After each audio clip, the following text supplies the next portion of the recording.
The train headed for Sunset City will be departing soon. Welcome, everyone, to Sunset City, the Sonic podcast for the classic and modern age. I am one of your hosts, Trey Nobles here. Hello, everyone. How are you doing? And then right next to me is, somewhere on the table, I don't remember the order, but we have Garrula64. Introduce yourself. Hi, Trey. Thanks. I'm Garrula64, and I like the way that you're speeding through this because of all the times that you had a false start already.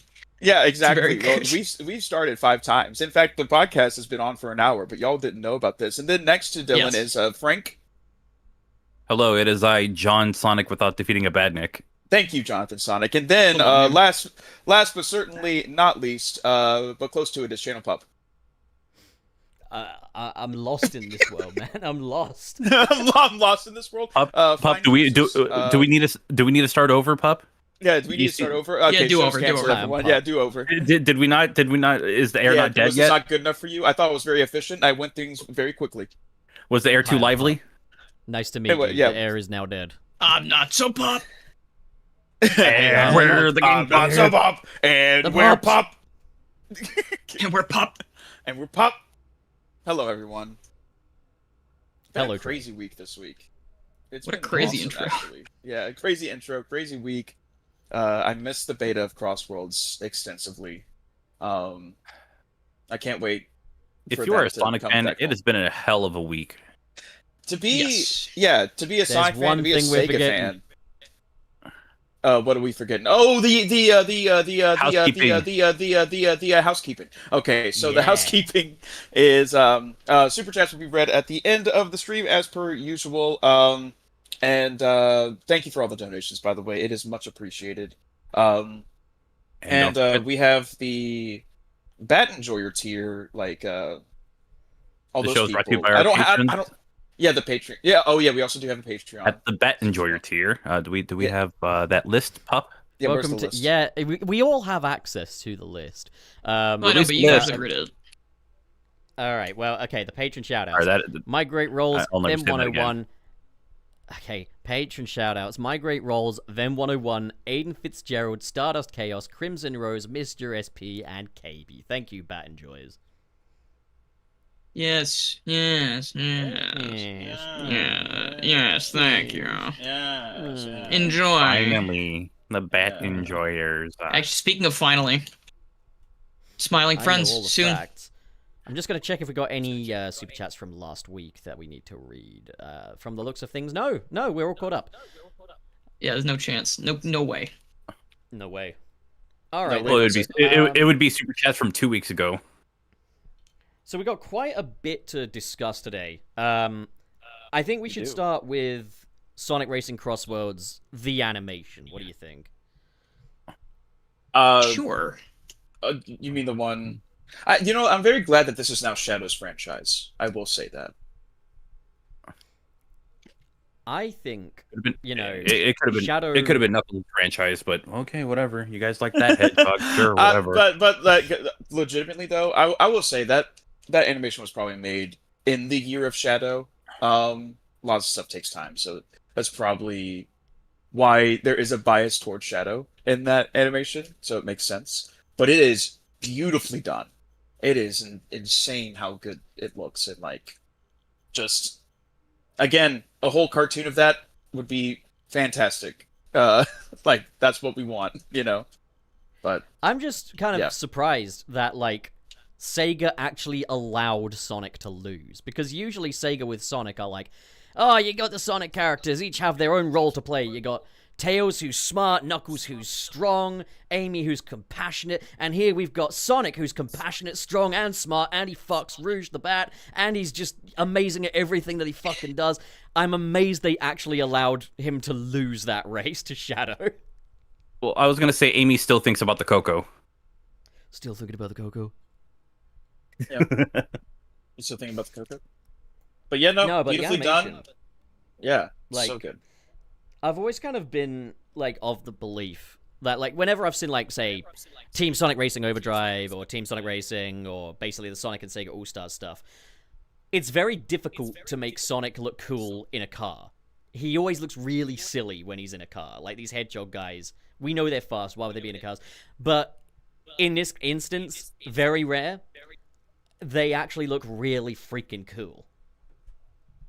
Yeah, no, I think it's also just because like you don't really get to see like the Sonic characters actually like I don't know shifting gears, like using the three pedals and like actually like driving them like actual like race car drivers. You know, Which you means just they see them drive kind of drive. Yeah, Which well, means like they're British. Or hey, just not American. yeah, Americans drive manual. I drive manual. I don't drive Yeah, it every day, but I know how some to. do. You know, yeah.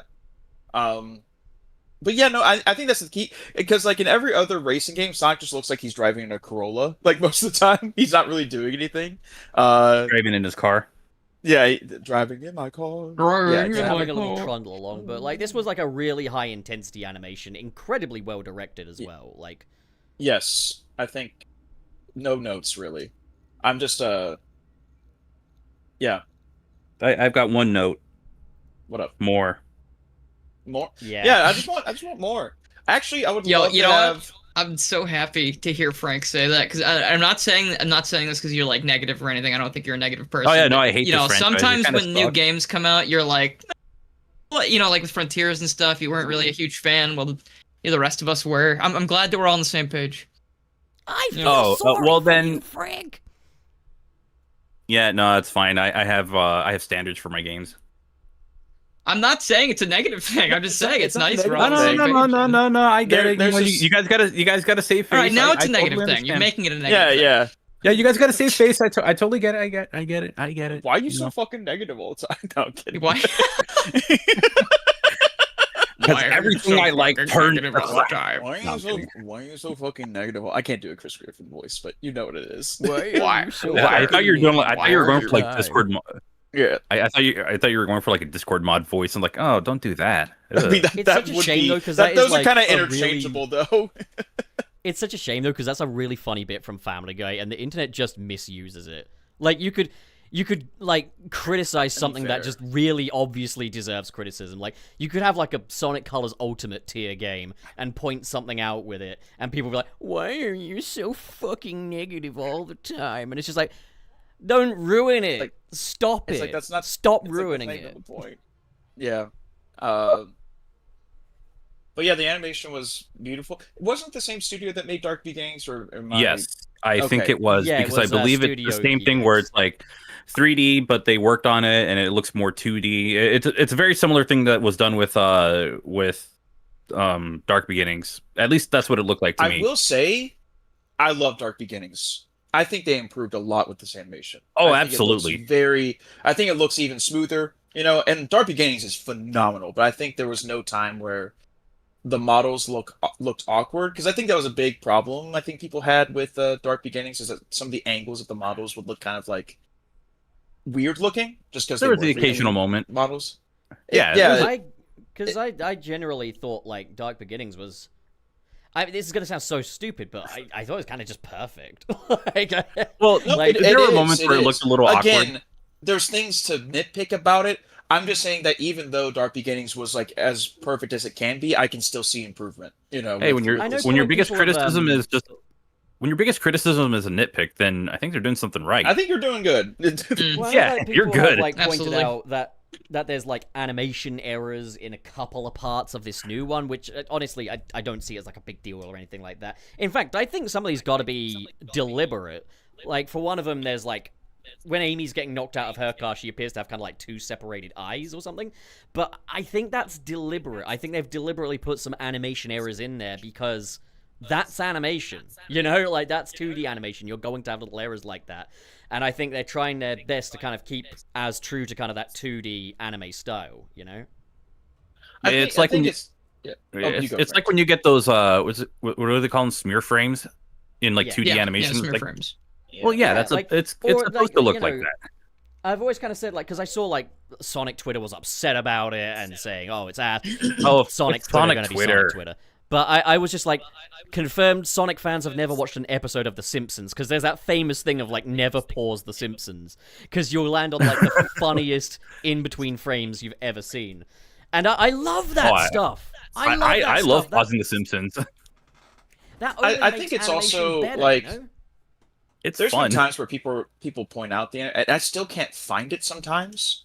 And like, I don't know if it's just because I'm not as well versed in animation as like other people are, but like, I feel like if the general populace, even when they're given the example, can't find what's wrong, if they can't see what's wrong with it, then I think it's fine.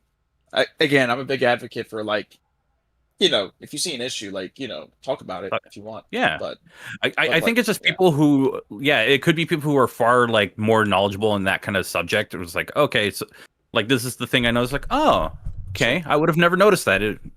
I think it's also the issue of like people who do the thing that you fuckers wrongly accused me of like 10 minutes ago, where they make their criticisms overly inflammatory. Like where Okay, sorry, hold on, whoa, hold on, whoa. Sorry, wait, chat. Have we ever known Channel Pup to be overly inflammatory about anything? Have we ever known Channel Pup to be overly inflammatory at all? If you say no, you're watch my banned. videos and tell me, do I say, oh, this is bad because I didn't like it? Do I say this tiny little thing has ruined the whole thing? Have I ever been non-nuanced? Frank, I think he's just spreading his negativity. Because I think he's bad at it. He's bad.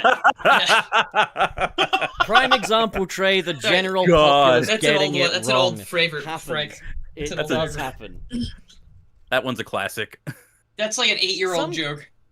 Sometimes the general populace are stupid, as proven by American democracy. But I'm not going to go any further into that.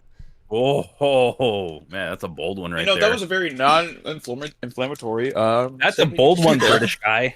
Yeah, that was the not so great. That was a very nuanced, level-headed approach. Laughs nice in job, free Pup. healthcare. Laughs in legalized weed. Our schools are shooting ranges. I'm sorry. Hey, Pup, laughs in legalized we're trying weed. to appease Podbean, remember?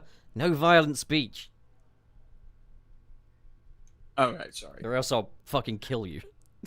I think we should send them a Okay. Alright. We should send them a strongly worded letter. Alright. Yeah. Which letter is the strongest, though? A. A for asshole. Yeah. Yeah, actually, that is pretty strong. I was going to say C, but I'm not allowed to say the word that follows it. C Corn for dog. Christ. Right, Frank? Corn dog. Yeah, cornball. No, C for Christ. C for right. cut fries. I thought you were about to say C for karate. C for karate. Yeah, exactly. C for the Sonic Racing English Crossworlds. education system. Guys, gals, and non-binary pals, the English education system right here. C for karate. Amen, sister. Yeah. Yes, for karate. let's talk more about how noble those founding fathers of you were. Hey, that's my last name. Definitely didn't, get up to any horrible stuff now, did they? No. Well, at least... No, I'm kidding. Yeah, well, what about... I'm gonna hit you with the Let's talk whataboutism. about that U.S. education system. Today's history screw class. that. Pew, pew, pew, talk pew, about- pew, pew, pew. Jeez. Well, at least Anyway, I don't get arrested for jaywalking. You don't get That arrested is for true, actually. jaywalking here. Actually, That's wait, hold a on, that is- mainland Europe thing. That's not a Britain thing. Hey, wait a minute. Yeah, At that's least I actually can true. drink You don't get a At least I ticket can for drink that a anymore in the Pepsi U.S. without getting heart disease. I thought you were Wait, hold on. We can jaywalk and we don't get arrested? Yeah, You don't- yeah. I didn't know that. When did they do that? That's awesome. I think in California you don't get a ticket for it anymore. Bro, we're winning. You ever Dude, once got a yeah, I ticket? know, Like, right? the UK doesn't We have are The world is winning. Just don't get hit by anything. The world's healing. The world's healing. I wouldn't say that exactly. Look, guys, for all these little critiques, or should I say nitpicks of the modern world, at least we have the Sonic Unleashed PC port, right? At the very least, you're correct. Yes. Objectively, for once. Let's... Frank, you lost that argument the first time. Don't try it again. I thought I won the argument. I don't remember this No, shit. you I don't didn't. remember You losing. literally backed down. I can literally find you the evidence of it.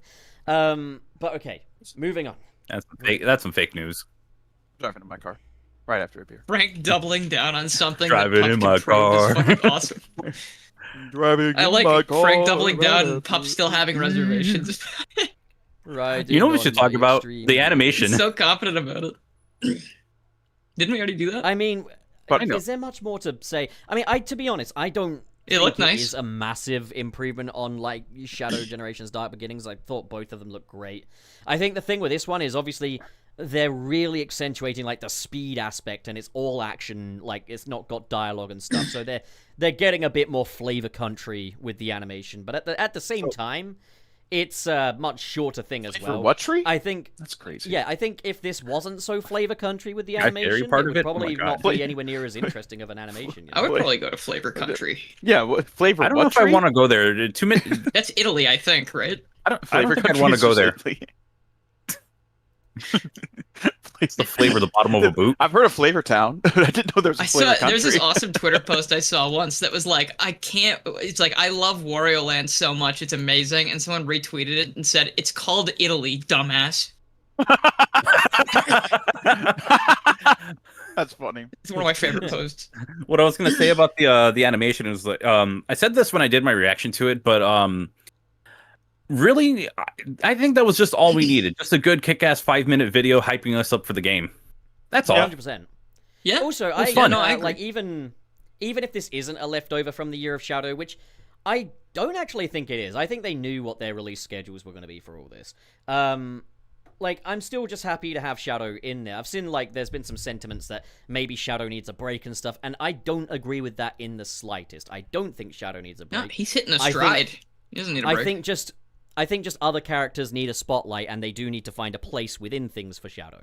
Like, I'd be okay with Shadow being about in every game, but like people have been like, oh, Shadow fans never starved, and I'm like, that's just not true. Like, we didn't have anything good to eat after 2006 until Sonic Forces at best, and then like that's barely. an over 10-year gap between those two, and even then, Sonic Forces was kind of just kitchen scraps. And, like, this was... The Year of Shadow was the first time we really took a, big bite into the character in a long time. So, like, I think, I don't want to discourage Sega from exploring spin-off opportunities. I think they would be smart to immediately greenlight some kind of Shadow Generations follow-up while also working on the next mainline Sonic. The reason why I said it was a leftover from possibly like, and I'm talking about the outcome of the video being a leftover from the Year of Shadows, because animation takes a long time, and there's storyboarding and there's going through all that stuff, and there's actually like getting all that out. Let's say you're halfway through a project and it's like, okay, it's not going to be released in the Year of Shadow anymore. It's like, are you going to just scrap the whole thing and start over? It's like, absolutely not. You're just going to see it to the end, and it's still going to be great. Like, no one's going to really complain. But that's what I was saying, is that like they were probably definitely influenced by the Year of Shadow in that, I think so. And I think personally, like, after Year of Shadow and like everything that happened with like how popular all the games have been and like how hyped everything has been, and movie 3. I feel like they're realizing like they're like, hey, we have 2 really good hedgehogs. Like Sonic's name is on the franchise, but like this one is like people really like this one too, so let's keep putting him in the pictures and stuff. And I think he's getting really high billing because of the movie and because of how popular like Shadow Gens was. And I think they're just like, hey, he just has a it's working, it's good, and he's it's good. Like people, they know also, it's like they said, we know he's working, so they keep doing it. Sega, you could have a third popular hedgehog. Just saying. That's true. Yeah, I agree with you also that. You also could have a Amy. Yeah, you could have a very popular cat who isn't big, actually. Yeah. No, but like I was gonna say as well, it's very easy to imagine a version of the Sonic franchise where Shadow is the lead character.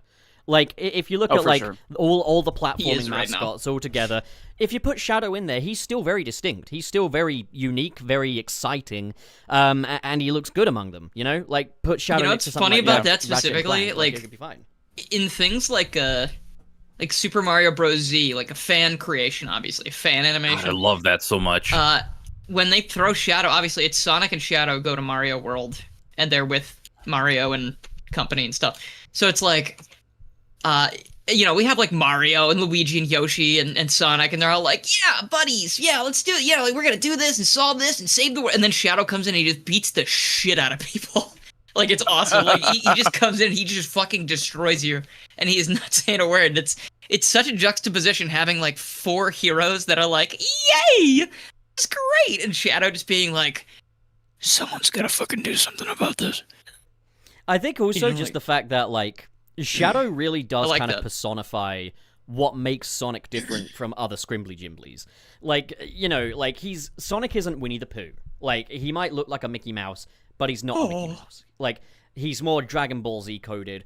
And, like, Shadow is the absolute most undiluted form of that. I think Shadow is representative of the Sonic franchise at its most undiluted and shameless. And I think that's a second reason why I love power. Now, I will say, I really would like it if Silver would get the spotlight next, and Sega were to realize, look at all these 3 male hedgehogs we've got, just the male ones. I was joking. I think Amy's fine. I think like they could spotlight as many characters they want. I was joking earlier when I was like, yes, Amy, third character. But, obviously, I'd like it to be Silver, but I don't mind Amy getting a spotlight and having like a... You mean like, Mark honestly, Simpson? if movie 4 is like a future thing, I think Amy and Silver being in that, having a spotlight would be pretty cool. I think, just... like, these hedgehogs, you can go a long way with them. The challenge, though, especially with Silver, is that, unlike Shadow and Sonic, he's not a speed character. And I think Sega have learned recently that the key to Sonic's other characters, the key to making people like Sonic's stupid friends in gameplay, is to understand why people like the gameplay of Sonic. And it's that high-speed platforming thing. And in Frontiers Final Horizon, we tapped into that with all the side characters. In Dream Team, we tapped into it. In Superstars, we tapped into it. And in Shadow Generations, we tapped into it. But with Silver, looking at the one gameplay style he has had, it's been more of a conventional platformer plus the Force from Star Wars. But I think they could reimagine Silver's gameplay style into something akin to Shadow Generations. Make the psychokinesis kind of akin to the Doom powers and the Chaos Control and stuff. Just make it so that these things factor into high-speed gameplay, and I think people will be happy.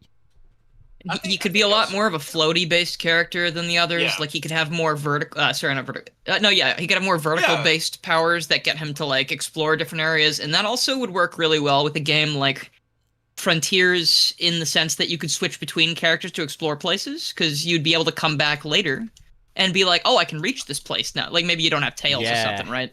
Like, you get Silver, and it's like, oh, you know, my dream get him Frontiers follow-up would be if we did do the whole Knuckles, Tails, and Amy have gone all their separate ways, and for the main cast playable to be, like, Sonic, Shadow, Silver, and Blaze. Oh, yeah, a different set of 3. That's actually a good idea. I like that. Yeah, I think with Silver, I really don't think he would be hard to like market, or like his gameplay style wouldn't resonate with people. I think the reason why Silver was kind of clowned on 06 is because it was such a juxtaposition between the other. It was a huge downgrade. Yeah, it was a huge. He was like also seen as emblematic of that game as well, unfortunately. Yeah, that's the biggest, and they haven't done anything like with Infinite him, with Forces. Yeah, they haven't done anything. You know, like with Infinite's him, fine, but like because of Forces, I feel like they're like, hey, don't use that fucking guy. He sucks. Yeah. That's yeah, they're fine with Zavok. Yeah. That's a good point. Really weird. Lost World wasn't really like considered a failure. I guess Infinite's been in like spin-offs too. He's been in like Forces Speed Battle, right? So I mean, like, it's not like they haven't used him at all. Battle, to be fair, like you could play as Tikal the Echidna in It's Sonic true. Forces Speed That's Battle. true, but he at least makes it back. So it's not like they were like, you can't use him no matter what. It was just like he's not like a freedom fighter in that regard.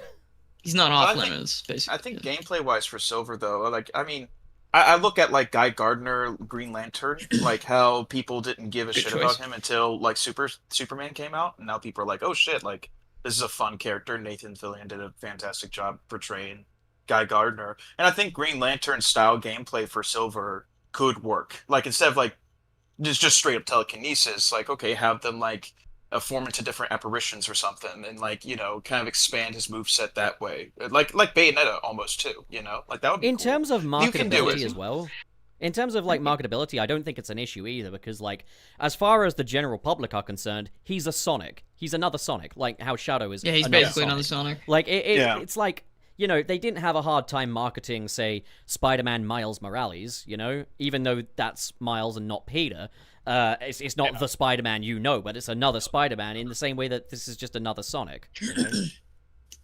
Yeah, exactly. Like I think marketing-wise, it would be fine. They just need to do the same thing where they did with Shadow, where it was like, I guess, kind of a risk because Shadow. Have him in the movie, and he's played by Michael Cera or me.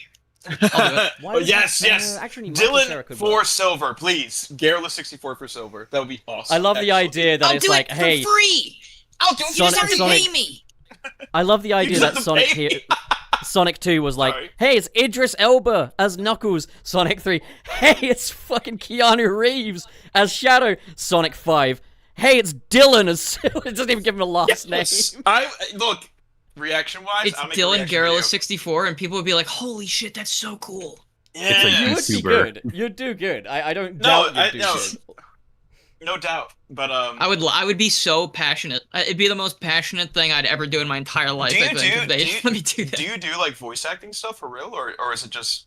No, just Motobug really, and I just like doing funny voices. Yeah, Someday, fair the enough. absolute smartest fucking filmmaker in the world, independent or otherwise, is gonna get you to voice Silver in a project. Someday, and it will be the absolute smartest filmmaker. Or like a silver Great! like character. Great! Yeah. By the way, go watch the magnificent Motobug. Yeah, Yes. we got stuff cooking. I've Yeah, seen stuff. It's so cooking. Cool. It's so cool. Everyone like just to Got go on a 2 side episodes tangent, in like the- people in are the making cook. like some cool stuff lately, like the Motobug series that you're making, Star Garden. We can talk Thank about you. that maybe a little bit. And like, it's just been cool to see. It's been cool to see people Star Garden's like very the cool. Yeah. the fruits of their labor finally like coming to fruition and everything too. It's like it's really nice. Fucking It's really love I mean, nice. also, who fruit. was it that drew that image of like Silver's future? And like, I think it was inspired by some of like the Sage interactions in Crossworlds, where like Sage is like the big bad of Silver's future. What a cool idea! I don't know who drew it, but Like, a lot of people have drawn it now, and I like it. I think that's a great idea. Warlock did something Yeah. to do with that. Speaking of it's because Sage, I like but Warlock not having it. speaking Yeah. of Sage, but not exactly that Sage. The Sonic Amateur Games Expo is this month, and before that, we Yes. also had Sonic Fan Fest, which was a crap ton of fan games that was showing off, and there's a lot of cool ones. Just wanted to briefly mention that. Hell Mhm. yeah! Also, Very I'm good. very eager to try out Sonic Frontiers Revisited. There is a demo out now, Oh, yeah. but you do need quite a high spec machine to run it because they have gone ham on this thing. Oh, However, I have not been chatted able with to the get it to run. developers. Yeah, I've chatted with the developers. They are working on a slightly dialed back version of it. So you'll still have like the new platforming and you'll still have like the new story elements, but just the graphics will be dialed back to kind of what they were in the original, basically. Which is, Yeah, I think, the way to go for a low end machine. I've seen some of the gameplay of it, and I really want to play it. I just couldn't get the mod Really? to run. What does it do? What is the big difference? I'm not really that. I haven't So checked out Frontiers Frontier stuff in a while. Revisited, oh man, what does it do? Where to fucking start? It's So an overhaul. Yeah, it's a complete overhaul of Sonic Frontiers, and they've basically overhauled Kronos Island. So gone are the floating grey platforms and rails, replaced with actual platforms that look like the architecture and blend in with the environment, and they're completely redesigned. That first little tower on Kronos Island has also been completely redesigned. It's a much more elaborate platforming section now. The controls have been overhauled. Neat. Cyberspace has been overhauled with brand new I original saw environments. that first stage. I'm like, oh god, I gotta play this. Yeah, and then I remember Really? when I did the second one, 1-2, and I was like, okay, it's largely the same, but you get to the end of it and it continues. It's longer. I was like, oh my god, it's like triple the length it was before.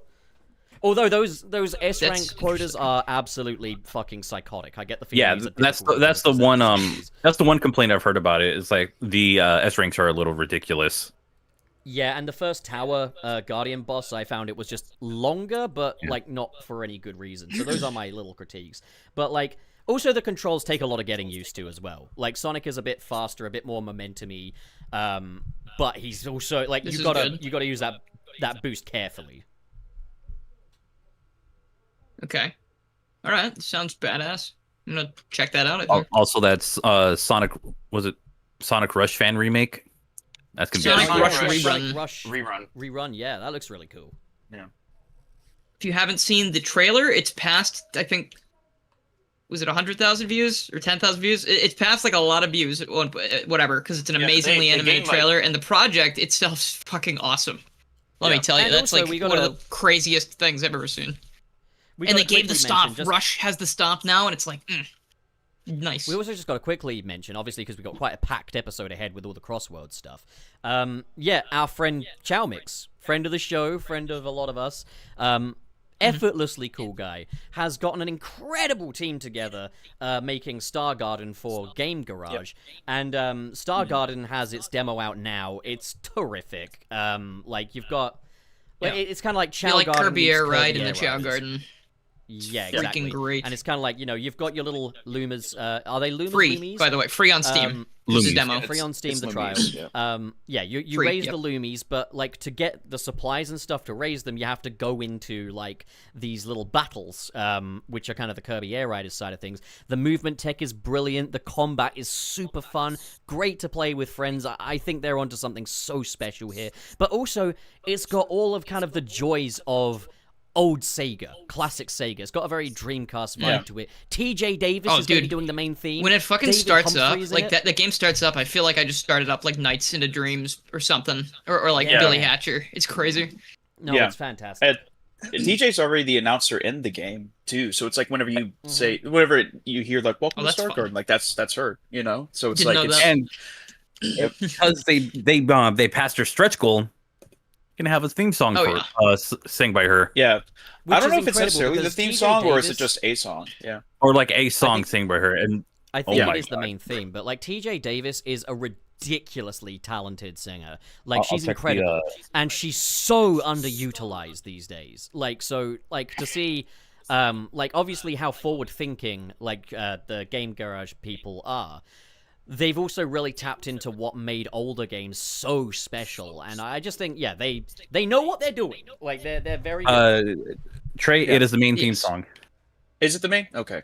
Yeah. Sweet. Yes. Also to they- mention, I know he said they passed the stretch goal, but just to show how much they've passed the stretch goal. Last time I checked, I believe they were 300% of their total goal. Yeah, they were. So They're they're currently like at three times their 120,000. goal currently. Yeah, They are at $120,000 right now. which is insane. What did they ask to for? even, 30,000? They asked for They They asked for 35,000. 35. Yep, they asked for 35, Wow, and they dude. beat it within like an hour, I think. Like Almost not 4 even, times. And I usually and say like, it's not yeah. the most. I usually say it's not the most helpful thing in the world to overfund like a project, but just they're a ridiculously Considering the talented team, roadmap, and they already yeah. have planned out what they want to do with that money. So in this instance, it's case by case. Yeah. With It's a not lot like of a those, Mighty Number 9 thing. That's yeah, for with a sure, lot you of know? those Kickstarter games, like you don't see what they have until like it's been funded and it's a couple months down the line. They have something out right now that you can play right now, and it's not just like Which I think was Oh, smart. it's insane. Yeah. and it I has think- online multiplayer. I And think it's that just was very on- smart, and they were able, like, and knowing Xiaomix, like he's been legit working like 20-hour days just to get like the net code for the online alone to like be stable enough, and it's actually like very good now. And like the thing is this was that all paid out of pocket. this was all paid out of pocket. It's really like, of course, there is a team of people helping, but like Xiaomix is the main one developing the game, like that solely, you know. So if Like, you've seen a Chow Mix video within the last year or so, you've helped them fund this playable demo. Yeah, Mm. and like the thing with this, I mean, they also have David Humphrey too, so like they're just really tapping into like that Dreamcast, like early GameCube era, like it's perfect in all those ways. And Like I'm just very the proud of late them. Saturn, early Dreamcast timeline. I'd say GameCube, like late Dreamcast. Very early GameCube and Saturny, I would Yeah. say. Yeah. yeah. I'd say, Also, I'd say it, like if you've ever met Xiaomix in person, it's unfair how cool he is. Like, he's just a very cool guy. It's just he's effortless. cool. He's a cool dude. He's He played. epic, so just I will say they also like it's also a stacked music lineup too. Like besides like TJ Davis like singing the main theme, they also have Garrett Williamson like helping out with some composing stuff. Yeah. that Xiaomix soundtrack- himself plays guitar in some tracks as well, and the main composer who is Kuteku, also a fantastic dude, very cool, very talented, kind I of love Garrett unknown Williamson's composer, music. but like he does that like drum and bass like early like style EDM. It's almost like a Ridge Racer soundtrack if I had to like pin it to something, but it works so well with this game and it's fantastic. Well, yeah, because it kind of has an arcadey feel in a way, and I mean, Yes. you got something that kind of feels like Ridge Racer, which is an arcade racing game, Hey, you're good on this. Oh, especially in aesthetics, even like in the background stuff, you see like the early 2000s like water. You know what I mean? Like it's like how like I love games are, it. like, all about that water. I know, just like the artistry of this thing as well. Like the overall art direction is just fantastic. all feels like stepping into a game from another history, like a thing that came out in like another world. I feel like it's one of those games where you feel like you already played it in your childhood, but you didn't. It's kind of got a bit of like it does, yeah. In terms of like the art style, it's got a bit of like kind of Puyo Puyo meets kind of Space Channel 5. That's fair. Very like yeah. They've got very like Sonic Adventure-y like limb proportions to me as well. Like with the they noodle do arms and have stuff. like they're very like Billy Hatcher. They're very Billy Hatcher. I guess that's just probably a better Billy Hatcher comparison. like proportions. But you're right though, it's the same kind of proportions. They're just on humanoid characters now rather than like animals. While we're kind of promoting stuff, by the way, we do have quite an important little thing here. So what? Yeah, this is quite an important little thing I do want to kind of promote. So a friend of the show is someone called Way Past Cool Kid. Now, if you've been a long time viewer, you've probably heard this name before. Because Way Past Cool Kid has donated to our stream many a times, particularly in the first era of Sunset City. However, she's recently been hit with incredibly hard times after being conned out of a lot of money, and right now she and her family are living in a tent, which is obviously terrible. Right. So I have started a GoFundMe to help her and her family back on their feet. And even if you can't donate, just a share goes a long way. I really want to try and just help her out of this situation because she's one of our own. And like, obviously, I don't want to see anyone living in a tent. Like. Yeah. No. Yeah. Absolutely. Yeah. So like, please donate to that. Yeah. But yeah, shall we sort of transition into the Crossworld talk then? Because like, have we? Yeah, sure, absolutely. I know Dylan, Frank, you've all played the beta. Trey, did you get the I have chance as well. to play it? Yeah, yes, I was playing with Trey on the last day. That is true. Yes. Oh, I played with Trey on the last day. It rhymes. Oh, look at me! I'm pub. I got to play with Frank on like 3 of the days. Yeah, Actually, it might have been 2 days. I couldn't play it as much as I wanted to, just because like that week ended up being kind of busy for me. But like, yeah, I played a great. I still played it more than TSR, like even with the limited time that I had. Purely Insanely fun. Just for the sake of framing it, I just like before this beta dropped. I think is it fair to say that the majority of us were fairly lukewarm on Crossworlds? I wasn't. Yeah, I thought it was gonna be fine. I wasn't going to spend $70 on it. I was pretty lukewarm towards it. Got to be negative about it again. No, I was just like, no, it's a racing game. Okay, but Frank, this time we agree with you, so it's okay. The first beta test was well, the first beta test I thought was just a bit awkward. Like I had my complaints about the first one. Like I like enjoyed it generally, but I found like it was very frustrating, very difficult to sustain a lead, and like it was just a completely chaotic, very luck-based experience from start to end.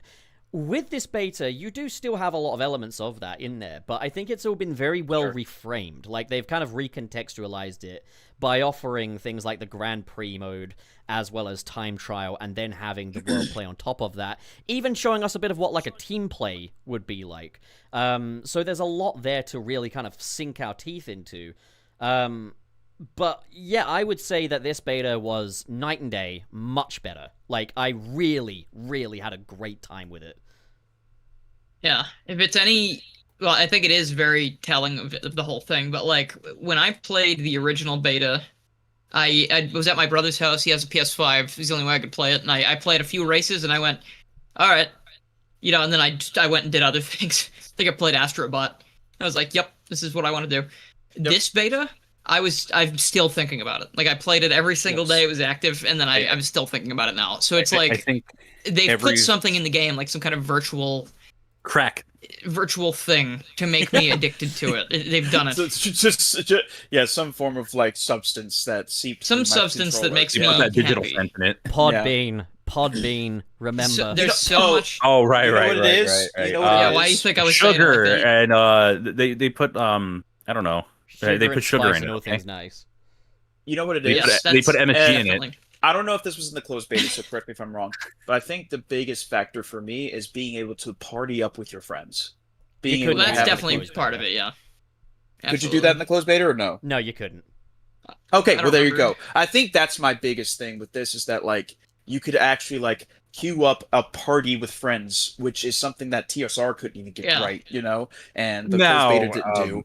Now Well, it had a here- queuing function. It just didn't work. Well, yeah, that's the thing. I think, well, it and worked also right, yeah. that's what I'm saying is that like You is could that queue with you can get in a lobby with You your just immediately friend, get kicked out actually of the making lobby as soon as the game starts. Yeah. actually making it to the race. Well, that's kind of unless it was the first hey, day, to be that was kind of a fair, toss up. I don't know about y'all, but I made it to most of my races. There's only I think like a handful of times where I got No, like I kept kicked dropping. because of like network issues. But like it wasn't as egregious as like past games is what I'm saying. I On think the they last- Thankfully, it finally worked well during the charity marathon. You know, like I don't Yeah. remember Also, too many issues during that, but Guys, Jorno just donated to the fundraiser, so can we get heart spam in the chat for Jorno, please? Yes, please. spam. If you're in the YouTube chat, please. thank you, Jorno. Anyone that Jorno. donates, let me know. We'll give Yeah. you a little shout out. Like, I think Jorno? that's only fair. Yes, Jorno, thank you for more like helping Pup's friend. Yes. yeah, Jorno, more like Jor yes. Jor yes. Yes. Actually. Yes. Yep. Good one. Thank you, Trey. Silly. thank you. Who was on last week's episode talking to us all about the relationship between Sonic and Brazil. If you haven't seen that episode yet, be sure to check it yeah. out. He's incredibly I wish I passionate. could have been there for that one, but Um, yes, that was nice. Yeah, Yeah. no, he was very passionate about the whole thing. But back to kind of Crossworlds, I think one of the most important things that this version did was including that Grand Prix mode, because it kind of made me able to say, like, okay, even if the world play is still incredibly tough, incredibly stressful, and incredibly chaotic, we have a mode that's a bit more relaxed as well. This is something that, you know, we could just go back to and enjoy. So it kind of made me less worried about how indicative world play was of the overall experience. And yeah, even then I ended up loving world play, but one of the things that the Grand Prix also did was that between every race, it offers you a chance to switch your gadget plate, really reinforcing the importance of this. The first closed beta came out, and basically Dodonpa's like, oh, by the way, you got gadgets, you can play with them. It doesn't really frame the importance of them, though. It basically says, oh, yeah, you can add frivolous extras to your car, as far as I was concerned. Now, it became like, for the world play, it became a game of, I'm going to go into a race, and I'm going to see what my weaknesses are, what held me back. I can then it turned address into a that deck with my building game. gadget. Yeah. It makes I the think gameplay that- loop incredibly strategic. Also, Trey, you do have a bit of an echo problem on your end. I don't know how to fix it. I'll be honest. I have troubleshot that Why, for why like is it that you at have all least the most like expensive gear in the world, but like all of it is like struggling? I don't know. Well, I mean, Isn't that how that works? Here's the thing: you don't want to hear double of yourself, pup. Come on, no, isn't that how- I don't. Just get a blue. God, we know you. Be We know done you love with to it. hear Yeah, yourself no, that no. much. Yeah, come on. Just get yourself a. I'm not gonna few get a right blue and forget Yeti. it. Ew. That joke's Well, at least disgusting. a blue Yeti won't have echo. Like, Actually, yeah, blue Yetis yes, are it will. disgusting. Actually, They're it like- will have echo within the capsule itself and around your room. Yes, it will. It Blue sucks. Yeti Matt is the like Hedgehog, by the garbage. way. Heart spam for Matt the Hedgehog. Matt the Hedgehog donated. Matt the Hedgehog. Thank you. My favorite character in Sonic. Appreciate it. Sorry, I muted and forgot to unmute, but thank you, Matt. We appreciate it. Yeah, but yeah, no. Heart spam in the chat. Yes. I think because I wasn't able to play the closed beta because I didn't own a PS5 at the time. It yeah. was You weren't it was missing much, released. buddy.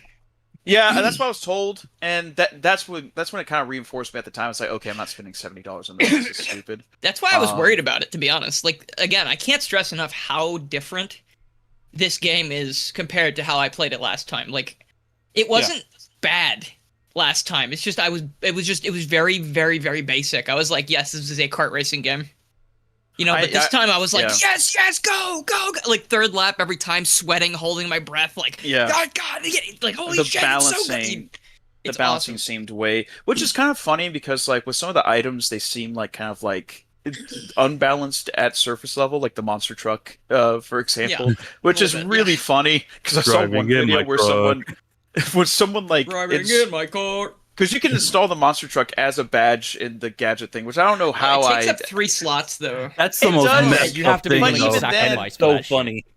even then, though, I don't know how I feel about it, because there's one video, it makes me laugh, where someone equipped it as soon as the race started, and then turned around and ran everyone over behind him, and then went forward. And it was my favorite thing funny. is Monster Truck in that one section in Apodos where it's like narrow as hell. It's like you just turn it on. And you just crush everybody in a line. Like, there's that meme of that person like using the rear camera thing, and they see a person with a monster truck behind them. Like, I'm so scared at the start of the race. The thing is, like I mentioned with the first beta test, I said I thought the tracks were a bit too narrow. But in this case, with the gadgets equipped, I actually found ways to work that to my advantage, because there is that super narrow area in Apotos where, I think they deliberately went out of their way. Zone. Dude, they went out of their way to make this into an absolute free-for-all. But one of my main gadgets that I landed on had the bump boost and quick recovery. Yes, I love that one. Bump boost. If you've got bump boost and you go to that narrow area, you're in for such a fucking good time. Yeah. I also like bump boost and spin drift. I'm just like... Spin drift is so unserious. I love it. Spin drift is fucking hilarious. Fucking powerful. I love it. Unfortunately, though, for my winning gadget, for the one that kind of got me the reliable wins, I had to sacrifice spin drift because I wanted those quick recoveries as well. And that was another major complaint I had about the beta, was obviously recovery takes way too long. Well, in this version, it still fucking does, but they give you a gadget to kind of compensate for that. So, it's like, you can recover faster, but are you willing to sacrifice your gadget slots for it?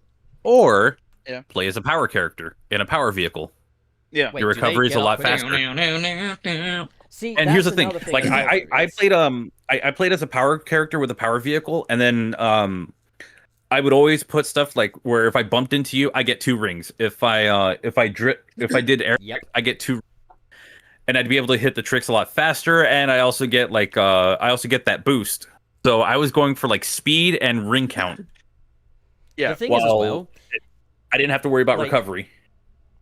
Even beyond the gadget system, it's a very intricate and nuanced system, because different car parts give different stats, but also, like, you can pair, say, a speed character like Sonic, but put him in a handling vehicle, then you get all of the advantages of the speed character, as well as the really tight turns of the handling character as well. Realizing this, and resenting the fact that I wasn't going to be on extreme gear for the winning races, I made the most sourceless fucking vehicle I could, which I call the Sandmobile, where it's just a fucking sand-colored car with a star on it.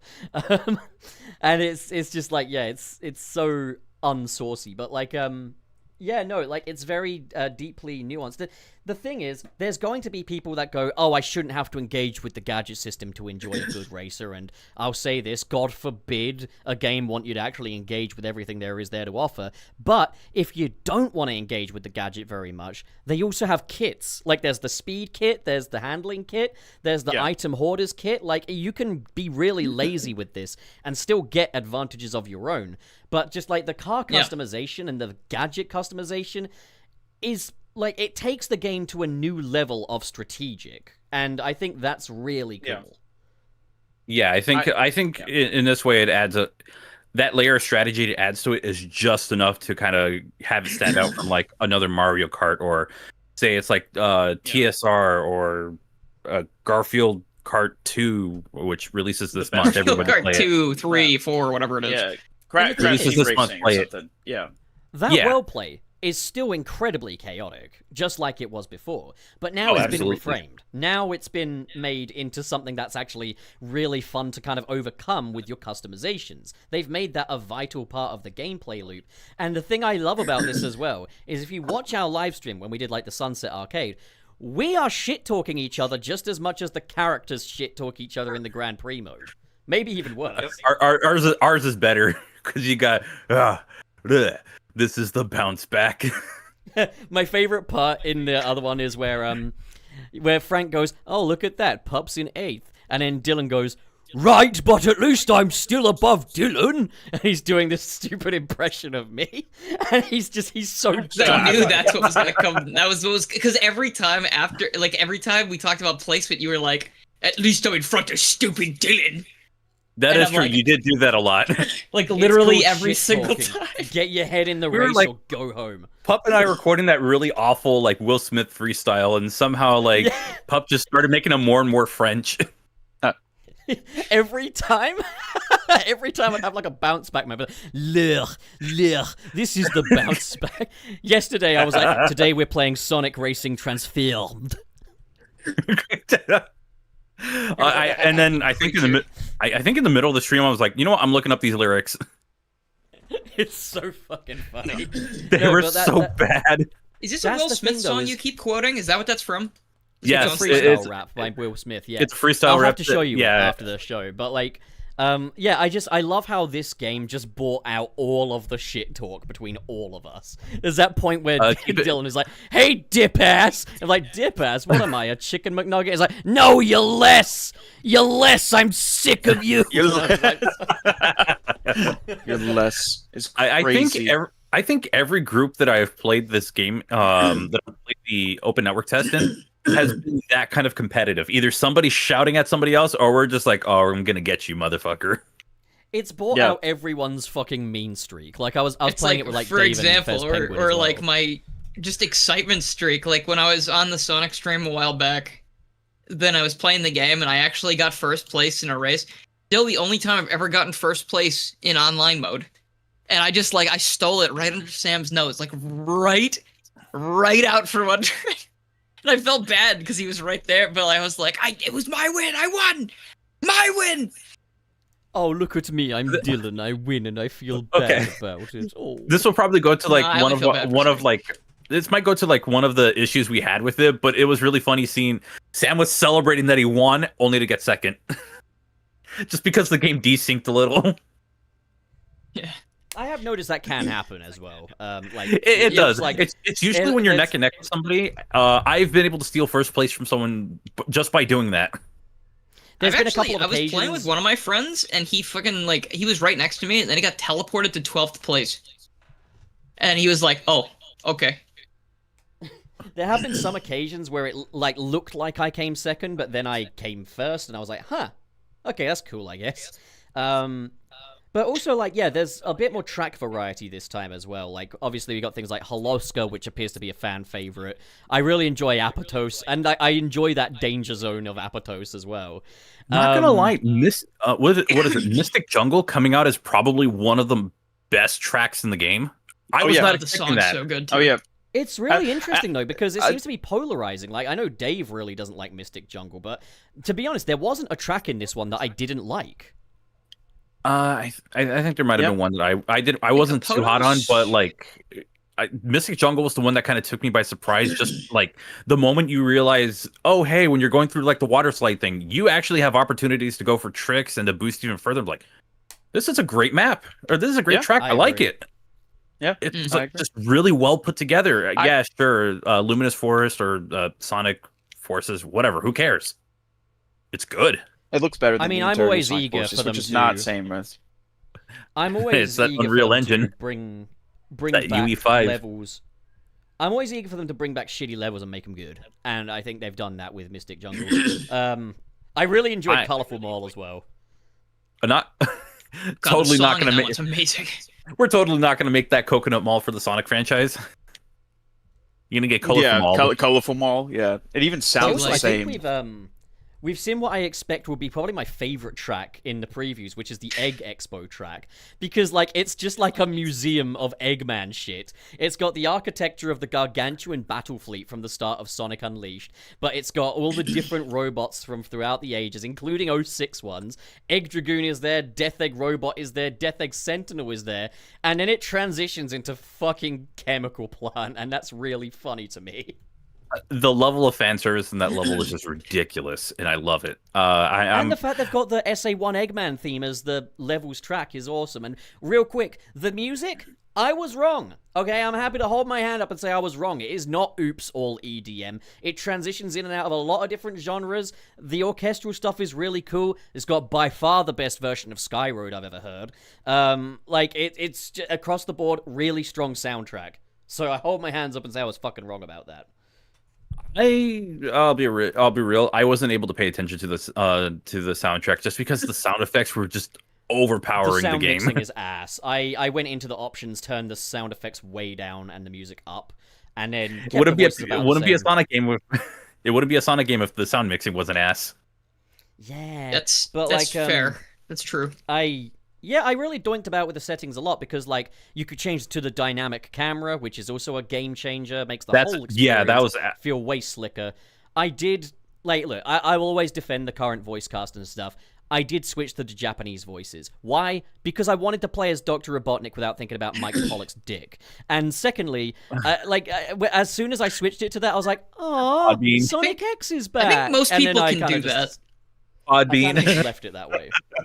I think a lot of people can just do that.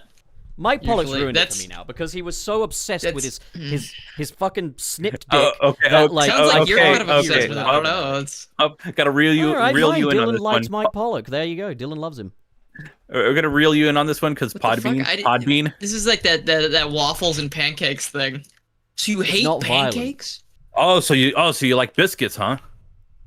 Is that what it is? Sometimes it can be. Look, there are times when it can be difficult to divorce an actor. So you like kicking butts, do you? It can be difficult sometimes to divorce an actor from their actions. Sometimes. And Mike Pollock has sadly fallen into that category. Now, whenever I hear him, I'm just like, Hi, 13-year-olds on Twitter. I'm circumcised. Oh, I just can't keep my big mouth shut. All right. I'm gonna need you to stop. That's how it was, We ain't ever gonna... Podbean's gonna get mad at us. I understand. I get it. I know. I read it. I've seen the stupid tweets because he can't get off Twitter because obviously he's got to be on there 24/7. It was violence. That's not violence. Oh no, that wasn't their only concern. Go reread that whole thing, the thing that they were addressing. It was more than just violence. Now you know how to check the email. You sent it to us and we had a big discussion over it. Hey, yeah, right. Okay, silly guy. Remember, he called us in for a meeting and yelled at us. I did not yell at anyone. Because of his shit. Even though it was usually stuff that you said, which is it was like one thing from Nick and everything else was from you. Okay, I've completely forgotten where I was help, at. Okay, there was something I was going to say and I'm completely lost on it now. So what about those? What about the dialogue in the game? I played the Grand Prix. It's fun. The Grand Prix quite extensively. Like it only gives you like one of them, which is really funny because like the way it looks on the menu is it's like, oh yeah, there's some other ones here where you can actually see little previews of the tracks, but it says play the online mode, which I thought kind of meant like, oh, play the online mode and unlock these. What it actually means is play the online mode and fuck off. And like, okay, I mean like. The online mode is the way of experiencing those tracks. But, like, it was fun to kind of get the rival interactions. And I think this is another really smart thing, is that, like, the rival interactions make the game more compelling. Because it's just like, hey, here's one particular member who is out to get you. And they're going to sass-talk each other. Now you go race them, and they're continually sass-talking you the way you would sass-talk your friends. They've kind of emulated the multiplayer experience through a single-player experience.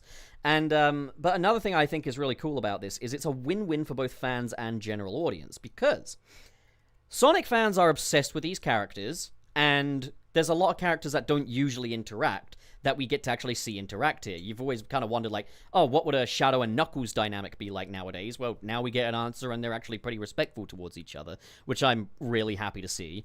But then also for, like, those general audience things, like, because there's a lot of people that are going to be buying this game because, oh, I can play as SpongeBob, or, oh, I can play as the Teenage Mutant Ninja Turtles, or I can play as Minecraft, and they've gone for really hot-ticket IPs here.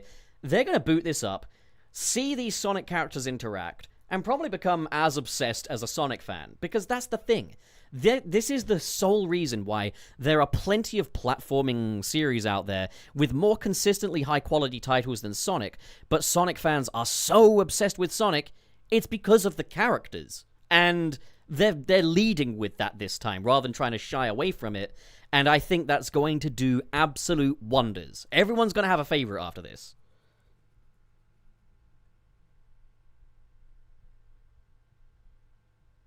Yes. That's true.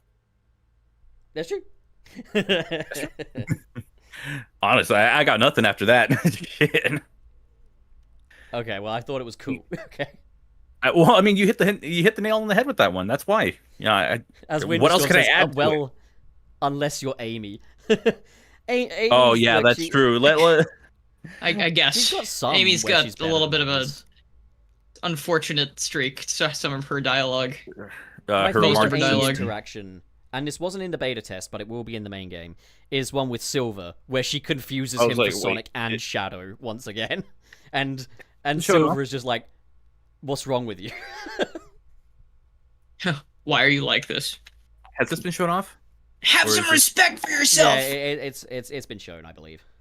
Okay. It was probably like one of the oh god, wasn't there like some there was some kind of showcase that they had recently where I guess you could play it. So it might have been from something like that.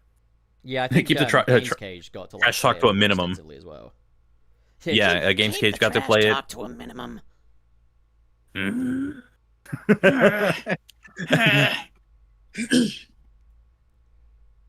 Also, I just want to say to all the people who don't like the voice direction in this game, naming and shaming voice director Jack Fletcher, I first want you to tell me, what do you know about Jack Fletcher and what do you know about voice direction?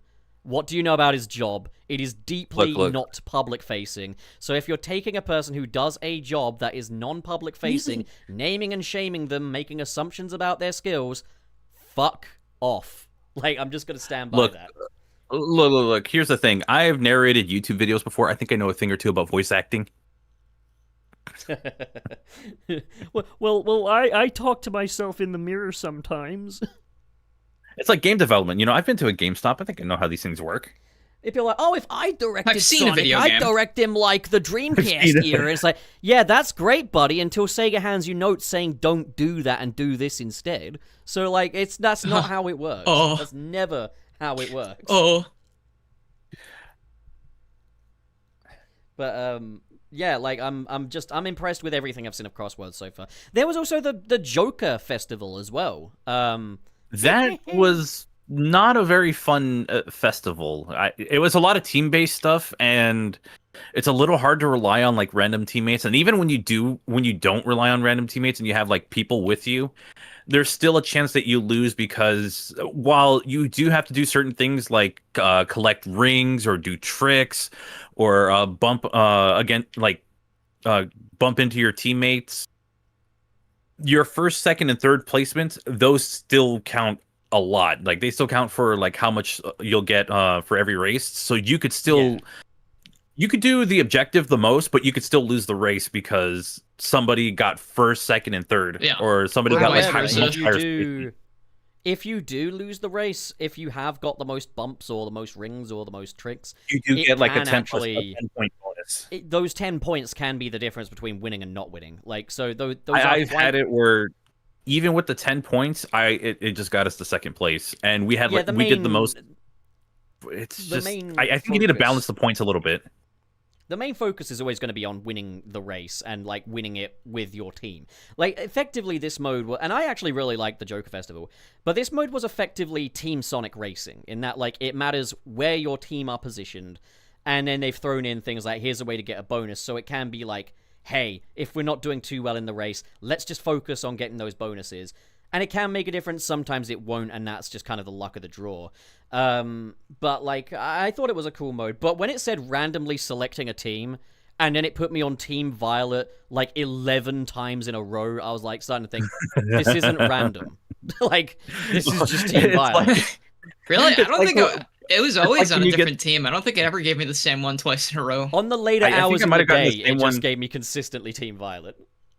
I think I guess it's like I was thinking about Splatoon and how I was like, wait, so you don't just get one team or you don't pick a team, so it's not really like Splatoon. It's just like for that one race you are on this team and then that's it. Like I thought it was like, I picked Team Violet and then I'm Team Violet for the whole festival or something, but I was kind of just in my space. I actually prefer this method of doing it because if you go with like a Splatfest kind of thing, you might see like a huge difference in like how many people are participating in one team over another. Oh, but yeah. This one, it's you do. You kind of throw in some variety there. You know, you have it evened out, and they're not committed to that team. Yeah, they're not committed to that team the whole time. So I think that's fine. I thought it was also kind of cool how they had like the little reward system, and like you could get like little Persona 5 themed rewards, and like like you get the car parts for the Joker car parts. But what's really fun about these is I just made them purple and turned it into like a Time Eater mobile and put Eggman in it. But like yeah, the rewards you get are cool, and once you've kind of got all those, you just get Donpa tickets. What else do you get out of this mode? Like, I like that little bit at the podium at the very end as well, where like your team is on the podium. There was a time when I was just in a team of nothing but shadows.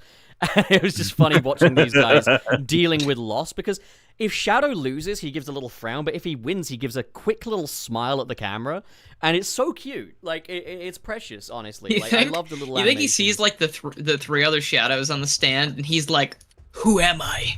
Who the fuck are you?" Wait, wasn't there a? Wasn't there like an android? Wasn't there a moment in the animation where he had like a very brief moment where he smirked or something? In the TSR animation, he smiled. I think. Well, yeah, no, the in the TSR opening animation, one. yeah, he smiles when he's running Sonic over in a monster truck. Honestly, I would too. It's so real of him. By the way, Babylon Garden is peak. Shut up! Hang on a minute. Not laughing now, are we, Frank? Oh, don't do that to Frank. That's not nice. What have we learned? I have learned that I can get away with it. I'm on the show. You didn't get away with it. I put you in the pig pen. That's what he learned. I learned that I can still get away with it. I'm on the show. Babylon Garden is just very badly designed, okay? It's peak. Well, at the end, it's badly. Like, the rest of it's well designed, but the end is badly designed. I mean, that's why I messed up and called it Babylon Peak. I just wanted to call it Peak that badly. Everyone keeps gaslighting me about that last turn in Babylon Garden, and it's not okay, because I'm questioning my It's not sanity that bad. now. It is that bad. The drift is a power slide in that game, yet it's got a turn that requires just a regular drift. Well, speaking of the drift, it's bad. Yeah, maybe you're bad and you're spreading your negativity, but you know what else? Speaking of the drift, I'm very glad that you people that played Sonic Riders since the day it came out have muscle memory. But I, a normal person, I beat it when I was a kid. I finished the game when I was a kid. I don't know. I got the game for the first time when you were streaming. You had time. What do you mean? You had stream time. You're streaming. Pup, I played it for the first time like a few years ago. What are you meowing about? Stop it.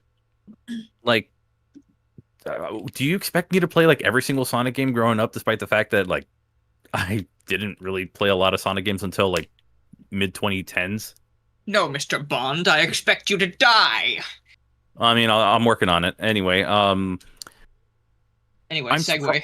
I'm surprised the Extreme Gear just controls like the cars. They just like if you get hit by something, it does take a little while longer to recover. So you have the higher risk versus reward there. I mean, yeah, like the Extreme Gear, yeah, like I'd been saying from the start, it was only ever going to be a skin, and it basically is. Like, but yeah, it's just it's you know, fun. if like, you get the turning's very responsive and it looks cooler, so I no complaints. It is devastating when you do get hit by an item, so I totally understand where it's like, oh yeah, this is the hard mode of the game. It's like, oh, you know what, I get it, but it's still very cool, especially when you spin drift towards people. I would say Acceleration's the hard mode though, because that one nerfs your drift. Not really. I mean, I feel like you can work around that, especially with changing the turning sensitivity. I think you recommended changing it to 10, or somebody did, and yeah, that was a big game changer. I had it set to 7, but what ranking did we all reach in the end? I think I was like a B+. I think I was B+ as well. Hey, that's what's up. A? No. You know who got to legend? One timed out Dave Ace. He's not timed out anymore. I timed him out for 1 minute. It's fine. Yeah, it timed out. What did you time him out for? Don't you do that? I timed him out for saying Babylon Gardens peak. Babylon Gardens peak. They hated him because he was correct. Listen, okay, it's got that turn in it. It's got that one turn in it. It's annoying, but it's got sauce. You have to admit that. It's got sauce. I don't want to talk about Babylon Garden anymore. You know what? Also, it's got sauce as fuck, though. It was also a Sideshow. Sideshow also recommended. You love talking. I'm getting tongue twisted. Sideshow also recommended switching it to 10, which that was a huge game changer for me because like I was doing okay with some of my with some of the drifting and some of the turns, but once I changed it to 10, I was like, yeah, this helps out a lot, especially because I played as a power character the whole time. Yeah. That was hitting me too on power characters. I didn't realize how much I was struggling until I turned that setting up. Yeah, and it's not that I had really satisfying too. After that, it's not that I didn't have anything against acceleration or handling or speed or boost characters. It's just obviously Knuckles is a power character. Congrats, Fez Penguin. Yeah. You're now a moderator, and you're also fucking timed out for 1 minute. Hey, don't do that to Fez. Please stop harassing our viewers and friends. No, people who say Babylon Garden is peak are ending. All right, everybody in chat, you want to spam that for a minute? It's kind of like Swiper the Fox. All you have to do is say this 3 times, and he'll be like, "Oh man," and he'll run away. Oh, come on. Attaching it to a super chat ain't classy. I can't. That's fucking awesome. You're getting paid to be wrong. Look at that. Pop, you're paid to be wrong. I like this. I like this even more. I'm not picking Riders back up to find out, okay? I'm not. I don't want to. I will pick up... Coward. I will pick Riders back up just to find out. Okay, but that won't change the fact that I still can't get past that one turn. This is like the equivalent of you telling me that I could boot up... That's like you telling me that, you could boot up Sonic Heroes and you wouldn't be having fun. I picked it up, played on Team Dark, and I was just enjoying it for an hour and a half. Like, congrats. The equivalent of me saying Frank will never get this Chaos Emerald in one try and then getting it in one try. You guys weren't there for the stream. My favorite clip. I was there. I was watching it. Then why didn't you help? Because sometimes you got to do things on your own. I'm not going to hold your hand for you. I mean, I can if you want me to. Am I still in the call? Yeah. I would love to hold hands with you. Come here. Oh, okay. No, I don't know now. Now that you said it like that. Okay, my headphones disconnected. That's fine. Oh, look at me. I'm Dylan. My headphones disconnected. Oh. Wired headphones, Dylan. Please, wired headphones. I would love to go back to wired headphones, but the thing is, after numerous wired headphones where the wires fucking broke, he's like, I'm a roamer. I like to walk around. Sometimes convenience, like something that's, it's just convenient. You're not going to disconnect at all. Well, the thing unless is, you break the headphones. Well, the thing is, kind of what kept happening was I don't know what part of the cable kept breaking, but I had numerous instances on the jump where the right headphone would just stop. I mean, I kept buying the same brand every time as well because it was cheap and perfectly fine for what it was. But I eventually moved over to wireless just because I got tired of having that issue. There was a brand of JVC headphones that I used to use all the time. They were JVC gummies, and before they changed the design to in-ears, I would buy them all the time. I'd go through them maybe once a year, and they were under $10, and that for a couple years that worked for me. Oh, so by the way, real quick, because I know that lots of people are saying, "Oh, Sam beat Babylon Gardens. This person beat Babylon Garden." Good for fucking everyone that did it. Here's the thing. And Sam has watched. Hold on, let me fucking finish, Frank. Here's the thing: is if I'm gonna do it again, I'm going to have to get back into the groove of it. I'm going to have to re-understand the controls again, because it's been a while. I don't want to play through the whole fucking game again. I don't want to do that sand level difficulty spike again, and I sure as hell don't want to do Babylon Garden again. I just don't want to, okay? And the sooner people accept that, the better. I don't want to play Sonic Riders. I don't like it. Exactly, Webster. Gummy earphones were really good. I think I was in middle school when I started using those. I would go through one every year, but I was only spending a few dollars on them. So that opposed to $20, $30, $40 headphones, which I don't think any of us would have had back then. That's why I was so big on those ones, because they were great. I just didn't like in-ear headphones. I have in-ear headphones now.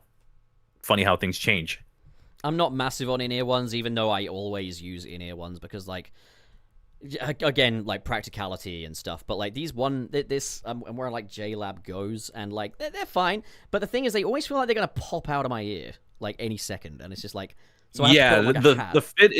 The fit is usually very up in the air. Like sometimes they'll just fit just right, other times maybe a little too much, and other times they're just gonna fall off if you move just the right way.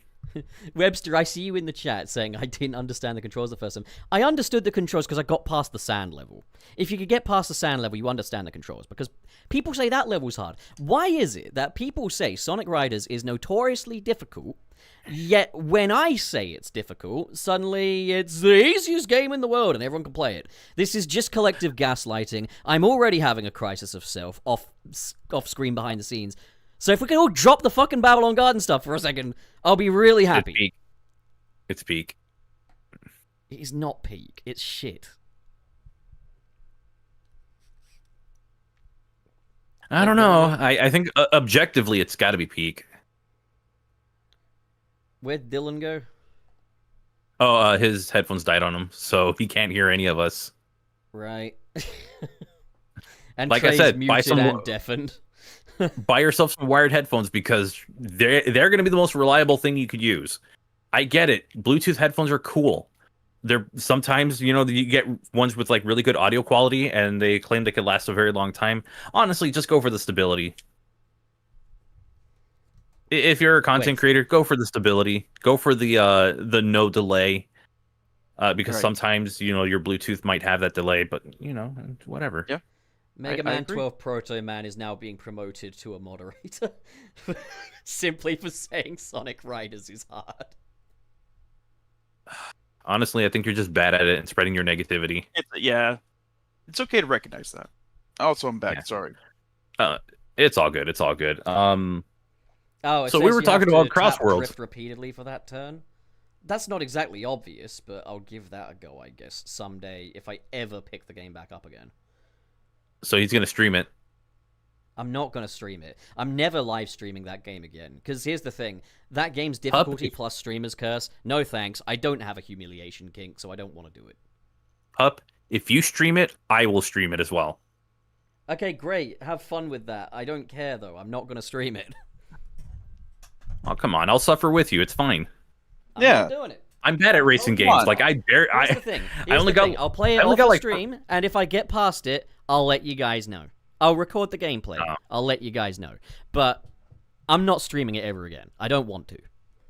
It wouldn't be fun for me. And if it's not fun for me, there's no point. There's a reason why I gave up on Sonic Heroes. And there's a reason why I gave up on this. Well, that's just a skill issue. I mean, yeah. That's a skill issue. Yeah.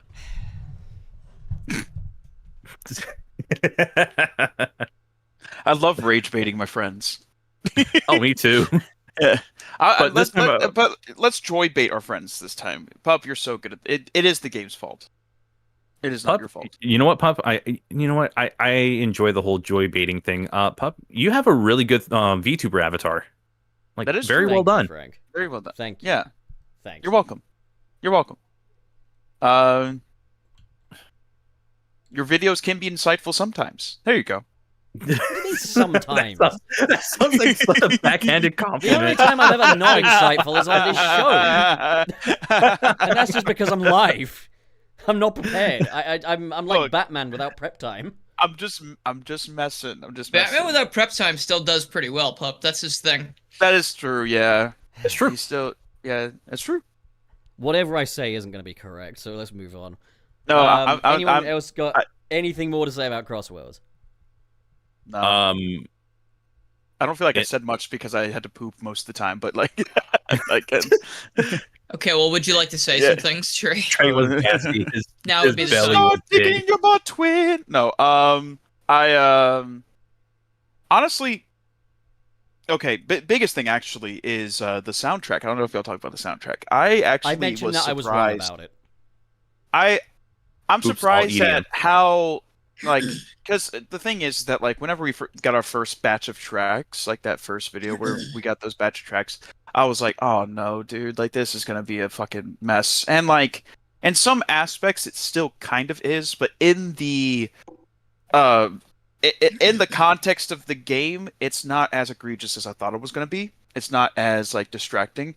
And I think it also helps that, especially in Apados, you don't get to that drop before you finish the race. So it's actually pretty even good. then, like then the Hanna-Barbera sound effects are not there, which is great. Yeah, the Hanna-Barbera. Like, I mean, the thing I found kind of sad is that like you don't get to actually hear much of the remixes at all. And like the thing is, like, people have kind of uploaded the soundtrack to YouTube, which is great news. But like the Apodos theme, after the fucking penis music part, you get like the most bomb-ass salsa remix rendition of the track like ever. Yeah, and it's I think, god damn it, you never hear that in game. You'll probably hear it in time trial mode. But what I find fascinating is that there's a lot of Crossworld tracks that have final lap remixes, which makes me wonder, are they actually going to have full tracks? And also furthering that is the fact that sometimes your Crossworld will be a fully fledged track. Like maybe you'll be going through Sand Road and a big ring opens up and you're in E Stadium. And that's not like, you know, one of the designated Crossworld tracks. So it's like maybe they will have full ones. Possibly. I hope they do. Like and that's the thing is that like I enjoyed more of the soundtrack than I didn't, which was not what I was expecting. I was expecting to just be like, this is just a mess. And people have this like blanket statement theme of like, oh, you just don't like EDM, and it's like I love EDM actually. Like it's one of my favorite genres of music to consume and to try to like produce, and it's tough. That's music? None of that stuff is easy. Even the stuff that sounds bad, quote unquote, it's not easy to make, you know, like. And it takes a long time to, like, you know, get tracks to where they are, especially in the mixing and mastering processes and whatnot. Yeah, I don't, like, deny the efforts of, like, say, when Otani did the original Skyroad track for Team Sonic Racing, but I just don't find buzzsaw synths pleasant on the ears. And, like, you know, it's a context thing. The soundtrack doesn't really have that, you know? Like, it's the majority of the soundtrack, the lead instrument is, I think, piano for most of it. Piano and a bit of orchestra. That's what I've heard. I will say I would prefer if they had more real drum kits. There's a lot of just, like, synth kits, and they sound... There's no ring to them. It's just a snare drum sounds like a bop, and it's just like, that's it. It's like, I don't think a snare drum should sound like bop. It should have a ring to it, you know? I think the reason... is because with a lot of like electronic music, there's so much going on. So if you have drums that do like resonate and actually ring out and have body to them, it actually gets in the way of other instruments that are trying to take up that frequency, that's frequency like spectrum. That hasn't been a problem in the past for Sonic. And it's also a thing too where the amen break that a lot of people use, like those are real drums for lack of a better term. Like it's made from a real drum sample from the 60s. So it's like, and like I feel like the amen break has been kind of used a lot in recent years. But I'm not saying that like it's a good or bad thing. I think of it as like a producer's standpoint, because I've had to think about these things before where it's like, okay, this snare or this kick drum has a little bit too much overtone. I need to cut off those frequencies. That way the bass can kick through, or like something can have. And like, there's only a few times where producers like change up the drum texture entirely in a track. It's happened before, and it can work, and it has worked in the past. But I think that's the biggest thing, is that people have especially producers have their libraries of sounds. They have their preferred ways of doing things, and they're not really going to change it for a singular song in a game, sadly, you know. Like, even though it's like, hey, try some stuff out, you know, experiment a little. People like to be in their ways when it comes to that kind of stuff, for workflow purposes and all that good jazz. So yeah, that's my tangent for today. Even then though, nothing about the soundtrack, at least so far, hasn't sounded like offensive. In fact, a lot of it has been like, okay, this is actually pretty good. Like, I actually enjoyed, like, Mystic Jungle entirely, music-wise and stage-wise, aesthetically. Like, you know, I was surprised by that. Holoska Night, that's a cool track. Holoska Night's a cool... That's fun to go to.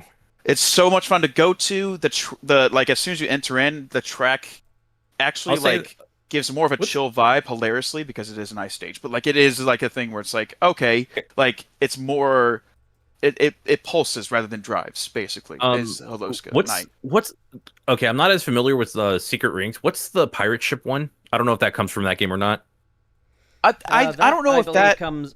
I think Kraken Bay is inspired by Sonic Rush Adventure. It's funny visually. That is the ugliest map. You think so? It's a lot. But track design wise, it's very cool.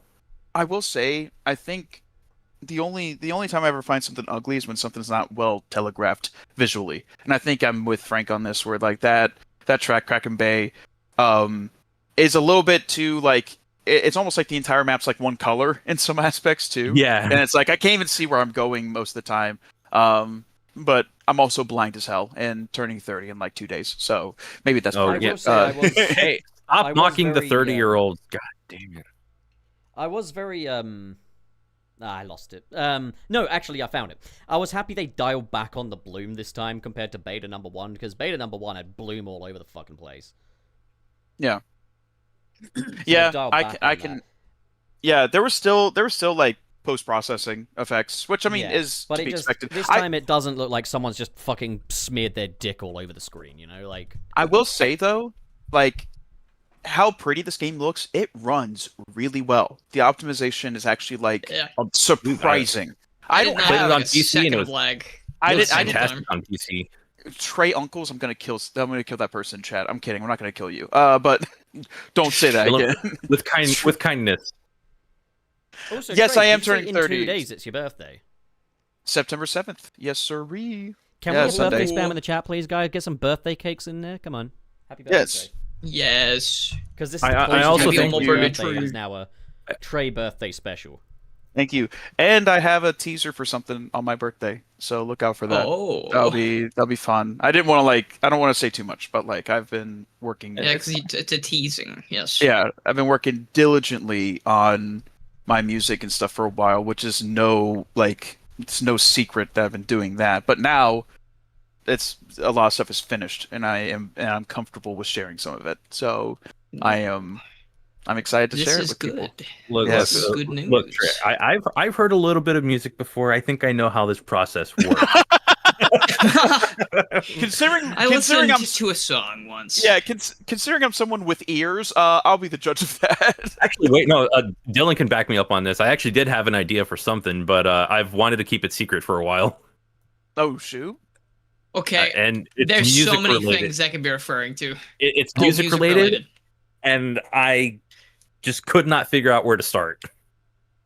Oh gosh, I can't remember what you're talking about off the top of my head. Based on a Sonic level. Mm-hmm. That's based Frank, on I'm a recent. so stupid. We'll talk about it after the show, okay? That's fine. Yeah, no, don't worry about it. Thank you for the cake spam in the chat. Appreciate it. Yeah, spamming your cake. No, hey, spam my cake all you want. My cake is out there for people to spam. Ayo. That's perfectly fine. I'm kidding. It's not out there. It is not out there. Podbean is like, okay, we are sending a nuclear missile to their house. Oh, hold on. I'm getting the emergency alert system telling me about Podbean sending a nuke. All right. Also, what is it? Chaos. I keep wanting to say Chaos Island. No, it's Kronos Island. Kronos. I think that one and the Kraken one. I think those might just be the ugliest visually. But Kronos Island. If you're gonna do it accurately, it can't be helped because Kronos Island is just fuck ugly. Yeah, it is kind of just unfortunate. I do appreciate that they optimized it for all the systems, including the Wii U, by turning the grass off completely.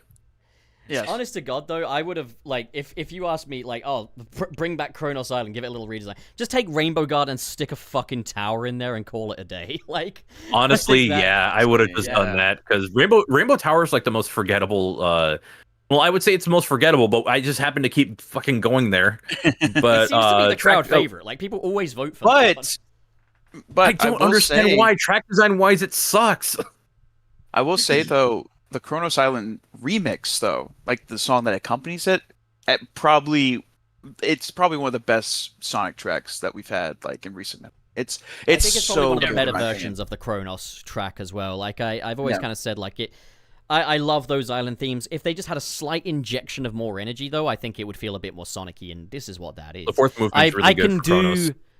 I can do without the Oops All Buzzsaws version of I'm Here, though, which is my favorite Sonic vocal track, but I'm just not big on Buzzsaw synth, man. Like, it just isn't pleasant on the ears to me. It's all context. Yeah.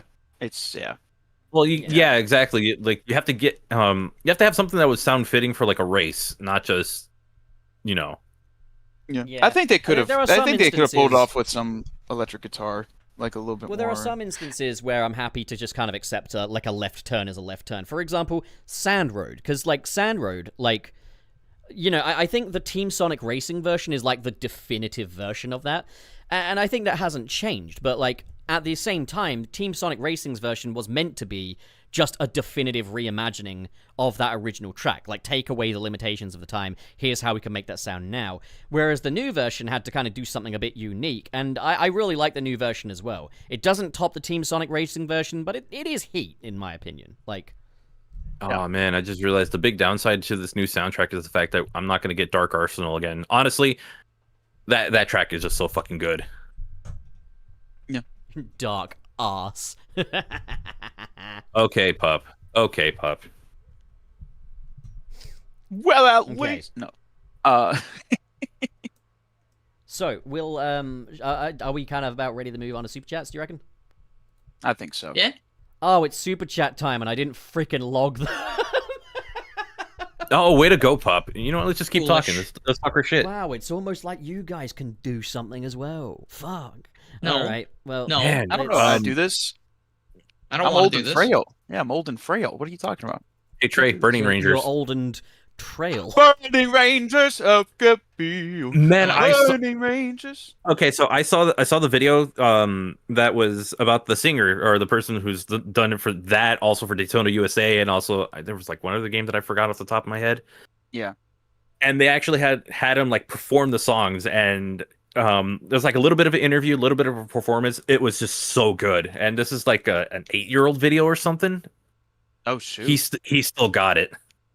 Oh yeah, no, His voice is just his voice is amazing. immaculate. No, it really is good. I'm excited to delve deeper into Sonic Team soundtracks that aren't Sonic. Because I feel like there's a lot of guys, I'm just kind of sad though. When do you think Sonic Rangers is going to come out? I know. You know what? Right? We got the Game Awards this year. You might get it. Rangers. I have been on But, Power Rangers kick lately. You can view every Power Rangers like season on YouTube for free. It's kind of crazy. Oh, you know what's funny? Netflix has this, but apparently they did a rerun of the original Mighty Morphin Power Rangers season, but they had like all these stupid extra edits on them. They had like I did see it. It's almost like the Like specialized the Star edition. Wars prequels. Yeah, almost. exactly. Yeah. exactly. So that's available on Netflix. I saw it for the first time. I'm like, what is this shit? Nah, I think I kinda still weird. have. I think I still have the original Mighty Morphin Power Rangers seasons, like on VHS somewhere. I need to go digging for them. But you can view like most of every other Power Rangers season on YouTube. Like I watched like Time Force recently, and it's. Still I actually saw the movie recently. First Mighty Morphin Power Rangers movie. Yeah, the Ivan Ooze one. That one. Yeah, because that was just one that I grew up watching. I didn't watch a lot of same Power here. Rangers, but that was one of the most memorable things for me. So I went and rewatched it. It's like, oh man, this movie's kind of weird. They're all skydiving. They lose their powers. Recently, and it was the kind of movie where it's like, I can smell the popcorn back in the 90s while I'm watching it. But at the same time, if I were a kid watching that, I would have been bored out of my brains because they spend the majority of the movie not being Power Rangers. And like, whose fucking informed decision was it to have the Power Rangers movie with hardly any Power Rangers in it? And to be fair, it's funny though. What makes it funnier is that Season 3 would adapt that movie into the Ninja Quest arc and absolutely fucking school it. Like, it's so much better. Fair enough. I think, to be fair though, I was a kid watching it, and I still enjoyed it. I think it's just like, but I do agree where it's like, yeah, I love Power Rangers being on screen. I remember being a kid. Go on. I remember being a kid and just seeing like the part where that woman's like spinning like I don't know, what are they, batons or something like that. I'm just like, what the heck is this doing? I just was remember like, like what is this doing? And then like I see it later, it's like, oh, it's sound. They don't like that sound. That's so Oh stupid. yeah, remember, that's right. Yeah. watching Ninja Quest and thinking, given that this is an adaptation of the movie, how are you going to top having a fucking naked lady in it? And then along comes, hello make it busty. everybody, my name is Ninjor. And I was like, oh my god, that's way better. I was like, fucking hell yeah. The main thing I remember from the original Mighty Morphin Power Rangers movie is the song "We Got the Beat" as the climax fight song. Apparently, like in the movie. That is not what I would have chosen.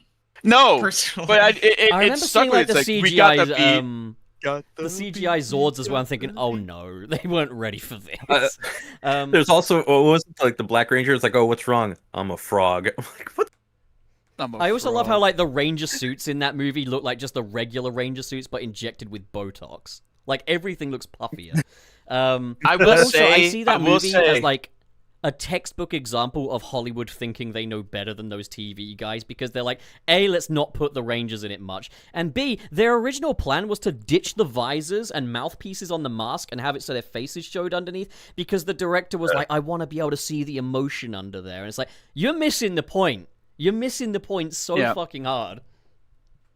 I will say I am a fan. In stills, I'm a fan of the movie versions of the Mighty Morphin Power Rangers suits from the 90s. Not the new Power Rangers suits that we got in 2017. Those are dog shit. But I do like the movie Mighty Morphin Power Rangers suits. I like the diamond and the crest. I like that design. I think that's cool. That is a cool design. Yeah, because I like everything in like the Mighty Morphin Power Rangers first movie and stuff, because it is just like, yeah, this is Power Rangers with a budget, cool, but it doesn't compare to the TV show. Yeah, I also think the Super Sentai boss fight, like that stuff's just always been well choreographed, and they did have like 20 years to like before that movie because it was made in the 70s. You know, the original season of Super Sentai was, and then they Americanized it in the 90s. So the fight scenes are always nice. Speaking of, I did see Zoo Ranger for the first time, and it is the wackiest shit, and I was just loving every minute of it. Oh my gosh! Oh yeah, once you get into the Super Sentai shit, it's actually insane. It's actually kind of crazy. So much fun. I will say though, Americans do get it right sometimes because there was a Lightspeed Rescue, which I'm not a fan of those suits, but the Titanium Ranger, baller ass design. That's a good suit, and it's American exclusive. It's very cool. All right, let's get on those super chats then, shall we? Yes. All right, cool. Okay. All right. So, Dylan, are you in the room with us? Yes. Okay. Borker. All right, Mr. Krabs. $1.99 Vanilla Time Friday plus Wario Time 2. Thank you, Mr. Krabs. Yes. Thank you very much. As always. KB with the $9.99. Personally, what I'm looking forward to the most in Crossworlds is playable Sage and all rival dialogue between the characters. The writing looks so fun so far. I agree with that. Yeah, I'm very excited about that too. I feel like some of it could use a bit of edit, but I think we're way too late in the process at this point. Yeah, all these how audio works and everything. Like I'm pretty sure most of all these were recorded like a year and a half ago. Look, you just open up Audacity. Yeah, you just open up OBS. You get your blue snowball and just do it again. You do not get a blue snowball. You get the baby blue mic from Yeti, and it looks good. From Yeti. I mean, Jack Fletcher is just like, look, your microphone is echoing, Trey. Yeah, look, you get a blue snowball and you want to be a voice actor. I might laugh a little just because I've used one of those things. Great. Technological elitism, just what we need. They are good if you're starting. Okay, if you're starting out as a creator, they're fine. They're fine. It's a good start. I will disagree because blue Yeti microphones are way too expensive for what they are. No. Snowball. Okay, good. I mean, I've got a Focusrite Scarlet myself, so I'm more of a red guy. That's an interface. More red pilled in the microphone. I upgraded from the microphone. It comes with a microphone that literally says Scarlet Studio on it. So explain that, Trey. It does? But I didn't even know they did that. I've never seen that in my life. I've never. You gotta send us a link. Your audio technician has never seen a Focusrite microphone before. I've never seen a Focusrite microphone before. Let me look at the audio interface. I've never cared to see one. I'll put a picture in the back rooms. Okay. I figured they just did audio interfaces. I have the audio interface. You got the pack. That's what you got. You got the pack. You got the pack. It was a gift. It was a gift from Gilly. It was a gift from Gilly. Oh, okay. Found at a thrift store. Fair enough. Shout out to Because Gilly. he'd been telling me for years that my audio sucked, and like a good trooper, he got me a solution. To Like that a good problem. neighbor, State Farm was there. Dude, Yeah. I mean that. Okay. To be fair, that's a great gift. That's a good gift to have. Look, But That's what I'm saying is that you can get good like $50 to $70 large diaphragm condensers that sound so much better than the Snowball. Okay, but here's the thing, Trey. What the hell does that mean? I'm gonna argue I've with never you on the used a whole Snowball. USB. I'm gonna argue with you on the whole blue Snowball thing of it not being a great starter mic. I think it's an acceptable starter mic. I was using the blue Snowball until like this year, basically. You can download programs now to you hurt Dylan's feelings. make the audio Go sound on. a little bit better. Dylan actually recommended I'm just- voice meter when I was still using mine, and it worked. Oh yeah, no, Here's voice the- meter makes that thing Here's the sound thing: like you can make studio it mic. work. You can make it work. You can. But what I'm saying is that nowadays, I don't think it's the best bang for your buck. That's fine. I'm not That's saying. probably not. I'm not saying That's that anyone's completely fair. wrong. That's I'm not saying that completely anyone's. fair. Yeah, There's no nothing one's wrong unfair for about what using you it. said. Yeah, I was wrong. But But yeah, if you're going for a microphone and it's like, oh, maybe actually, yeah, no, like if you're going for an audio interface, I think when you cheap out on the interface is when you cheap out on your audio quality. That's true. Let's too. move on to the next super chat. You reckon? Yeah. So Let's, Frank, and then we can you're talk All about right. this. Okay. Okay. Matt the Hedgehog with the $10. Sunset City Simpsons edition. When we can probably do like. I mean, we off- did the Family Guy off-track. edition for April Fool's Yeah, we did this the year. Family We could Guy. always Yeah. wait off tracks. What's off track? I've never heard of that. What's that? I have no idea what that is. Am I getting the name wrong again? I don't know what. No, off you're track right. is, man. It's just we haven't done I'm it in a gonna quit while. the show if I do. I'm kidding. I'm not gonna quit the show. I'm gonna be here forever. Don't forget, you're here Yeah, forever. off track. Yeah, off track. There we go. Do it for Yeah. Dylan. All right, sorry. Who's next? Is it me? Who's next? No, that's I think it's Trey me. Borger. I think it's me. Trey Borger. Borger. Lycaon or Lycaon? I'm not sure how you say that. I'm so sorry. Lycaon for Lycaon 222 for 5 Brazilian reals. I'm Brazilian assuming. Reals. IEW issue 80 and 81 are setting up a cool and unique storyline. Seems they took the criticisms to heart. Each issue stands alone but builds on each other. That's good Nice. news if that's the case. Good. I mean, That's good to I've hear. seen like some panels from it, and it looks fun. It looks cute. Yeah. I like how I'd like to Luna keep up, is but fat. I'm- That's nice. More fat. I'd like to keep up, but I'm just not I'm not a comic book person. I did get the DC one, but that was just because it was 5 issues. It was easy to collect. Ah. But IDW And would wasn't be it like worth it? difficult. Wasn't it fucking worth it for that memorable story? Okay, moving on. Okay, so And remember, they're yes. Brazilian reals. Borger. Yeah, Frank, the Brazilian. Now it's Reals. me. Yeah, pup. Always Alright. forgetting. Always calling Next them R up, dollars. we've got Jorno, $5 Would be Dylan. funny if the last DLC for Crossworlds isn't DC, but like Among Us. Like they made comics, toys, but no. Let's not use the biggest outlet to have DC. So that's funny Well, it would- also because on Twitter, they had like a thing where the Sonic Twitter responded to the Among Us Twitter because the Among Us Twitter was like, get us in there. And they were like, let's talk. So like maybe they will have Among Ooh, Us DLC. I like it would that. be so funny though, because like a lot of people were like, "Oh, I'm really hoping it's movie for the final DLC," and if it turns out it's Among Us, that would be so. I Didn't would rather. Bazooka say no movie stuff or something? I know, but did Andrew someone- Yeah, Garfield I- also said he wouldn't be in No Way Home. Okay, like Well, I Somebody know, but said that, Bazooka's not uh, Andrew Garfield. What do you mean? Like, I know, but what I they probably aren't. They probably aren't because like Sega doing something like I've that. never come seen on. them in the same room actually. I feel like a But licensing would be. I will say, like, it would be a shame not to have the movie characters, and they probably won't. But like, even then, like, your average Gen Pop person isn't gonna have listened to an Izuka interview, and they'll be like, "Oh, maybe it's movie stuff, maybe it's," and it's like fucking Among Us. You know what I think would be the funniest shit in the world? Skibbity Toilet. Skibbity that Toilet. would actually be just to see. People Just for freak lit. out. Just for lit. Just for lit. Yeah. Thought he want the Tesla Cybertruck for lit. And it's gonna be driving a Tesla Cybertruck. Elon Musk. Please don't poison our playable game in with the it. Tesla Cybertruck. I mean, let's not forget Please don't Sonic poison the our game with Hedgehog that and fight. Elon Musk have interacted. But I'd much rather Please be the don't. Colonel, because remember when Sonic told the Colonel to get his Kentucky Fried fetish away from him? Yeah, I'm still so fucking shocked that was posted by the official account. How the fuck did they get clearance to post that? Well, you got to. They were probably far more lax on it, or weren't paying attention to any of it, because you got to remember, after a while, they started to notice like, hey, this actually works. So they probably have people looking at it. It's like that long ago, was it? It was like a decade ago. That was 10 years ago. That was when they were taking shots at like Mighty Number 9's release. Ironically, Sonic Boom released the same year. That is 2014, Yikes. right? And then Forces released shortly after. But okay, Yeah. we'll move on to the next one. So like, I'm pretty sure they have to like go through more people just to get like some of their meme stuff out there, or some of their shitposts out there.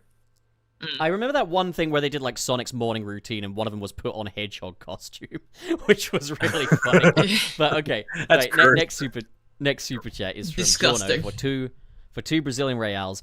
But hey, we've got knights and AI. Yes, we have. So it really is like a new Sonic All Stars racing game. What did you just call it? AI squared? Yeah, he's AI. Two That's AI, monkey, isn't it? I thought Sega fans loved AI. What's the matter? You suddenly don't like AI? I mean, you don't like AI? I'm gonna make some fan art of AI right now. I'm gonna make some AI art. Let's do this. Yeah. Please stop. This is killing me. Good. I hope you die. Hey, Podbean, how you doing? Of natural causes, peacefully, nicely, in the future. Far future. In my 90s or 100s. Because it would really suck to be immortal and outlive everyone, right? Like, come on. Yeah, like, it's best funny how, like, here.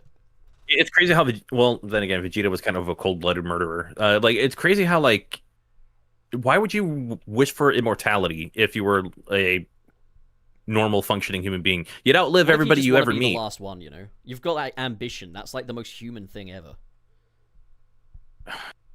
Honestly, no. I would just go for like, I don't know, the usual stuff, flight or anything, just because it'd be convenient. Oh, actually, no, because then you could die. You could die from like going. So, you might splat into something. I got a question. Can I wish for an immortal dog? Actually, that feels selfish. Can I wish for a dog that dog's die gonna the be exact same day that I do?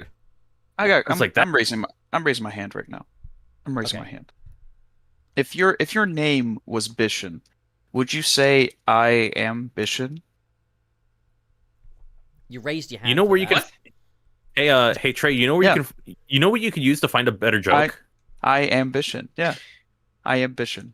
I am. Hey, Bishan. the bad joke store called. They ran out of that. Hey, you know what you could. You know what device you could use to find the bad joke store? Yeah. A GPS?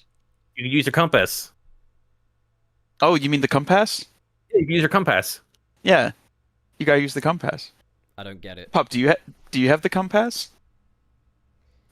I don't want to hear any more about this fucking compass. Okay, let's just move on. No, what about the compass? It's fine. Well, you don't want to lose your way. Yeah, you don't. You start nicknaming you fucking dumbass. You don't want to lose your way. It's so yeah, you get just directions. Yeah, north, south, east, and west. You know. Borger, yeah, north, south, east, and west. Frank Borger, please. North, south, east, and west. Frank, please, I beg. Jordan with the 10 Brazilian Royale. Most of the Sonic cast would have a spin-off series because most of the games, the stories aren't even about him. It's him and helping someone else's story. He's the main guy, but he isn't the protagonist of it all. I feel like I'm missing the context on this one. Is this when we were talking about like I think this how is Shadow's becoming about, like Shadow becoming the face of the franchise? Well, I mean, the franchise is named after Sonic, so 9 times out of 10, he is going to be the protagonist. But then you have something like a Shadow Generations, or you have like a Tails Sky Patrol or something. So yeah, I guess that makes sense. Yeah, Tails Sky Patrol and Shadow Generations. I would really. I love like, the jump. I would really like a Tails spin-off. If like Super Lucky's Tail could do well enough to get a sequel, why can't Tails? He's just the same, but better. Super Tails tail. I'm sorry, it's just like Shadow Generations and Tails Sky Patrol. Like, yeah, the two most interchangeable games on the face of Planet Freak. They're so similar. Nice job. They're very similar. That was something I was saying. I think to Chaotix. Was Basically exactly the same game. Yeah. Something I think I was saying to Fez Penguin, like possibly yesterday in my stream, was like, like last year was the year when spin-offs returned to Sonic. We got 2. We got Shadow Generations and Knuckles, the TV series. It's honestly insane. Don't say that again. Don't ever say that. It's insane. I will. We'll be very mad if We you got say the that best again. spin-off ever and the fucking worst in the same year. It's true. It's the same thing as Tales of Sky Patrol, though. Yeah. I take they Tails wouldn't Sky have lost Patrol their- over Knuckles, the TV series. Hey, look, I had to find Look. 2 different games and 2 different characters. I wasn't going to say, oh, you have Knuckles, or you have like Shadow the Hedgehog Knuckles on. Chaotix at the very least. Like, Hey, I eventually said it. Hey, don't worry. Like since Frank has the compass, like he found his way. I found my way, my own way. Is. Dude, it doesn't matter. Dude, what do you mean? It's the compass. There's no joke. Trey, This is called next compass. one, Borger. Have you never used a compass before? Oh right. Borger. Matt North, the south, east, and Hedgehog. west. Matt the Hedgehog with $5 US. Thank you, Matt.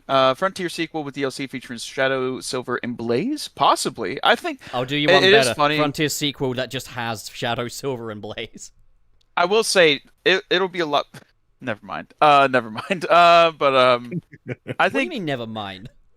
no. I was gonna say a joke, but I decided to abort it. You know, Okay. and Damn. it's good. It's good to have Damn. restraint sometimes. Thanks, you know? Obama. Yeah. I don't think Jesus. I don't Yeah. I don't think Podbean's gonna like that one. Oh, my bad. I decided to kill it. Nope. Decided to Terminate terminate it. Yeah, Cease. To cease. Cease. Stop in my tracks. it's true. Anyway. exactly. Thank you. Anyways, but yeah, Thank you.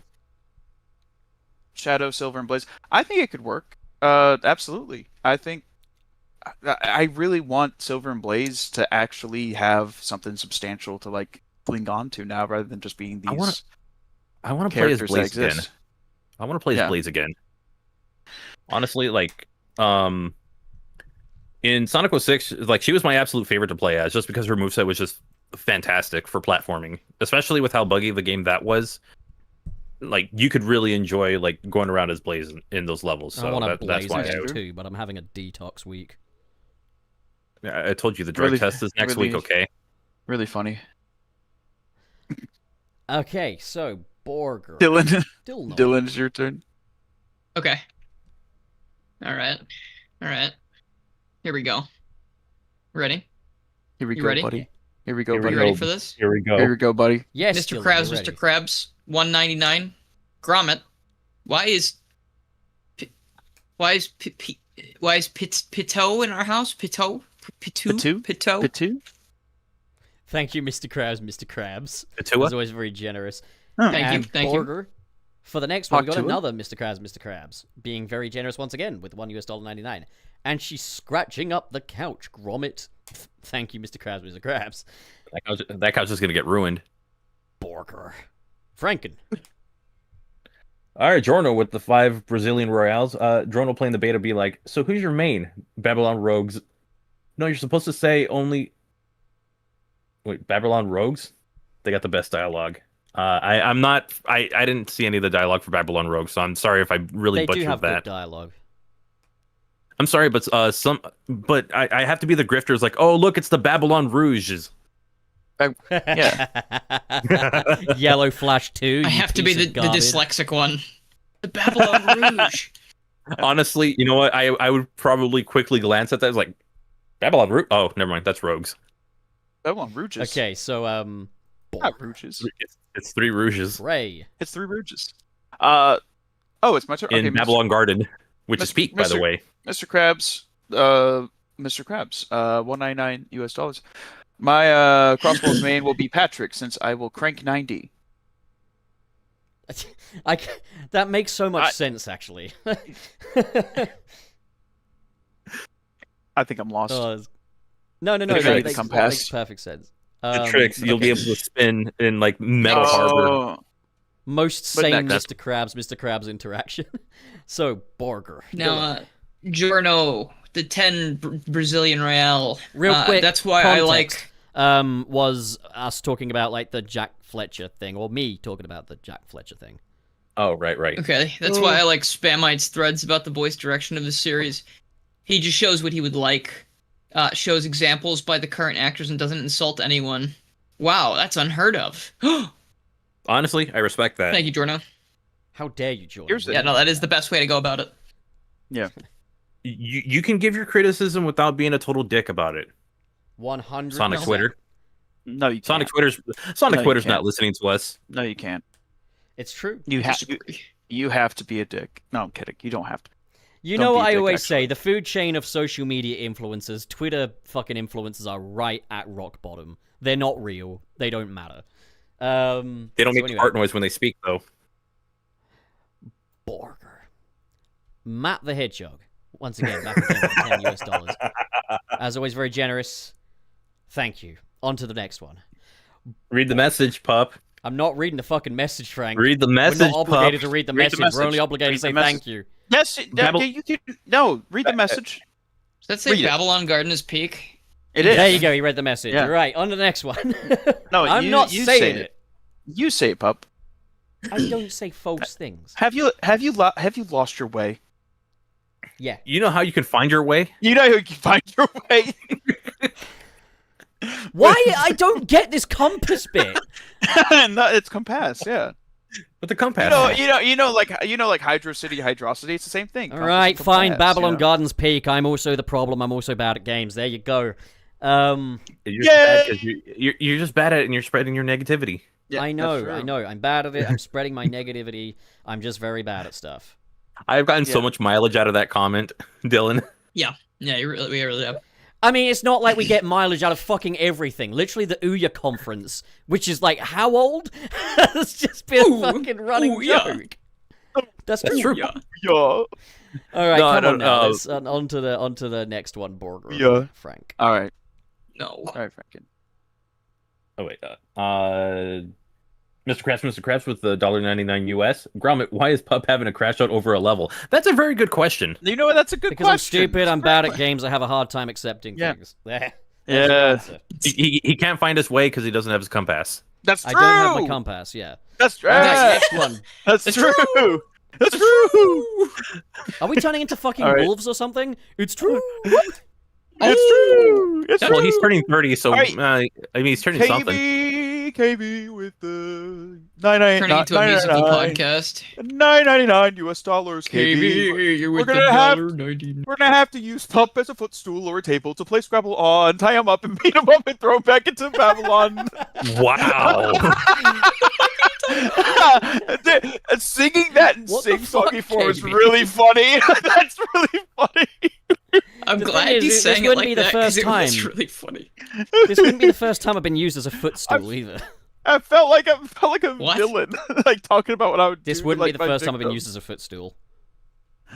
Interesting. Okay, I'm fine. sure I've been used as okay. an armrest, a Look, footstool, all sorts. Pup, I've been used as just Pup, a lot whatever of you things. do in your free time with your partners is none of our Now we business. know. You know, Now like we you know. can do It's whatever not you need like to. that. It's Yeah, you can do whatever Bro. you need. You can do whatever you need to in the comfort of your own home. I'm not gonna judge you. I never judge anybody in terms of their like stuff that they do with their partners. You know, you can be a footstool. if you TMI. want. Yeah. I'm just glad you have a Frank will compass. judge you, I guess. Frank's gonna judge you, but Trey's not going to. And then Frank's like, I don't have time to be understanding. I don't have time to not I'm judge kidding. you. I am don't have time to I am not the judge intolerant left. you. All right, Dylan Borker. Wait, that's Aye, a that's me. VeggieTales reference. That's what that is. The intolerant Sorry. left. No, KB, no. KB's comment, I think is a VeggieTales thing. I think that's what it is. Sorry, Borger. the intolerant. That's funny. Dylan They Borger. Joe Notcher.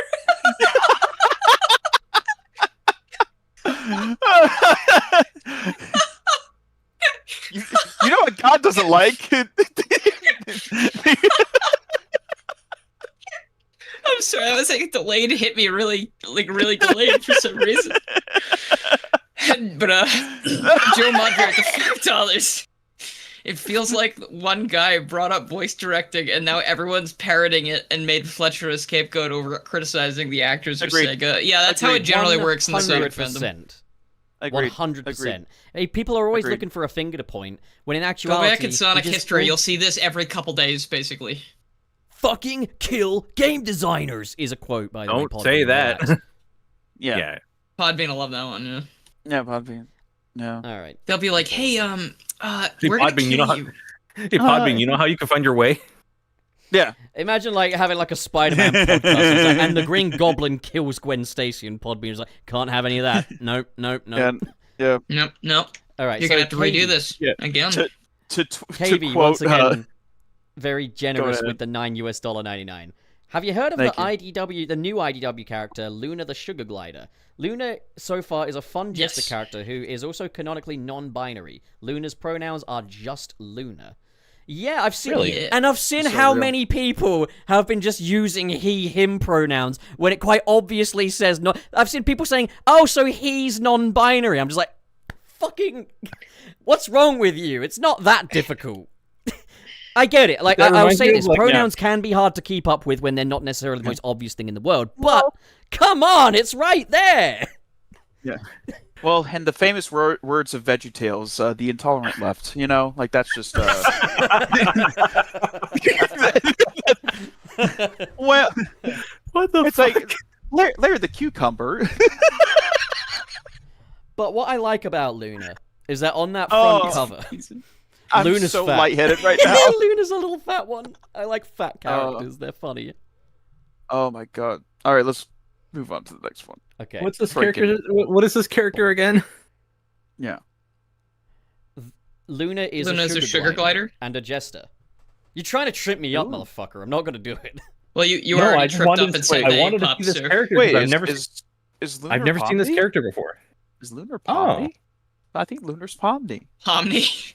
Lunar's Pomni from the Amazing. Just Digital because Lunar is a jester doesn't mean that Lunar is also Pomni. Hey, I think Harley Quinn might be Pomni, guys. Like, honestly, true. Honestly, so true. that's true. Not gonna lie, would be that character's got a cool design. I like. Yeah, I I really like like the Lunar design. Yeah, I So like this Pomni. next one, very big potential conversation here. I love So the it's- Amazing Digital it's- Circus. It's one that I think we should kind of quickly just address, but like obviously I'd love to have a full conversation about it in like a full episode one day. Yeah, it's like this is Okay. full So- episode worthy. Yeah, so I think Frank, is it you? It is Brink. Yes. Oh, is it me? you? Speaking Yeah, of it Rangers, Matt the Hedgehog with the $5 US. Speaking of Rangers, any expectations for a Frontier sequel? Yes. The game to Honestly? be good. The game to be good. That'd be great. Aside the, from that, um, like, I feel like we could tackle this in like a full episode. You know, kind of come up with our own concepts Let's- of what we would let's want to do We see. could that go, we then. could go Let's- more deep into it in a proper episode, but I'd say for now, let's just give the quick Spark Notes version. I would love for them to follow up on the story of the characters parting ways and give us Blaze, Silver, and Shadow as main cast members. And give me a big city open zone, maybe even go open world fully fledged, something more layered, more You know- diverse, and A final more polished. story that brings them all together. I don't think. Yeah, I think I'd actually want someone other than Shadow, because if we have Sonic and Shadow, that's like. Well, I guess if they give Shadow his new powers, or if they give Shadow the powers again, that's fine. But like, they're very Give similar. different powers. Ooh. So I'd rather have it be like Sonic, Blaze, and I know Blaze is pretty similar too, but she's got the fire stuff at least. Give Yeah. just introduce Silver, new definitely. new powers for Silver. Well, yeah, you can do that too. Yeah. That way they're. I mean, you they're can all, introduce new like, powers for all of them. Sonic gets like a new power every game anyway. Well, like it's that way. Like you have Super Sonic, you have Shadow with his Doom Wing or whatever, or with his Doom abilities, and then for Silver, you could give him something that's uniquely his as well, rather than like they Yeah. all turn super because of the Chaos I Emeralds. don't know, like, if you could bring back the Doom abilities, because I think that would probably kill that narrative a little bit. But you could give him something similar. You could have, like, Chaos Control Yeah. has evolved and creates, like, Phantom Wings or something. You could just adapt You could just be those. stronger. Phantom- Yeah.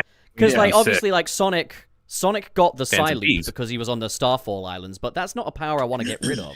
So I'd love it if he could have a new, like, Psyloop adjacent ability. That's just... Yeah. I would love it if Sonic had, like, a Psyloop Zap ability where if you run around in lots of circles, you can create a tornado. And I know people are going to say, like Sonic Heroes, but, like, Sonic Heroes was a one-button tap. I'd like it if you can actually run in a circle and create a tornado. Because Sonic Frontiers gave us such tight turning. Why not build on that?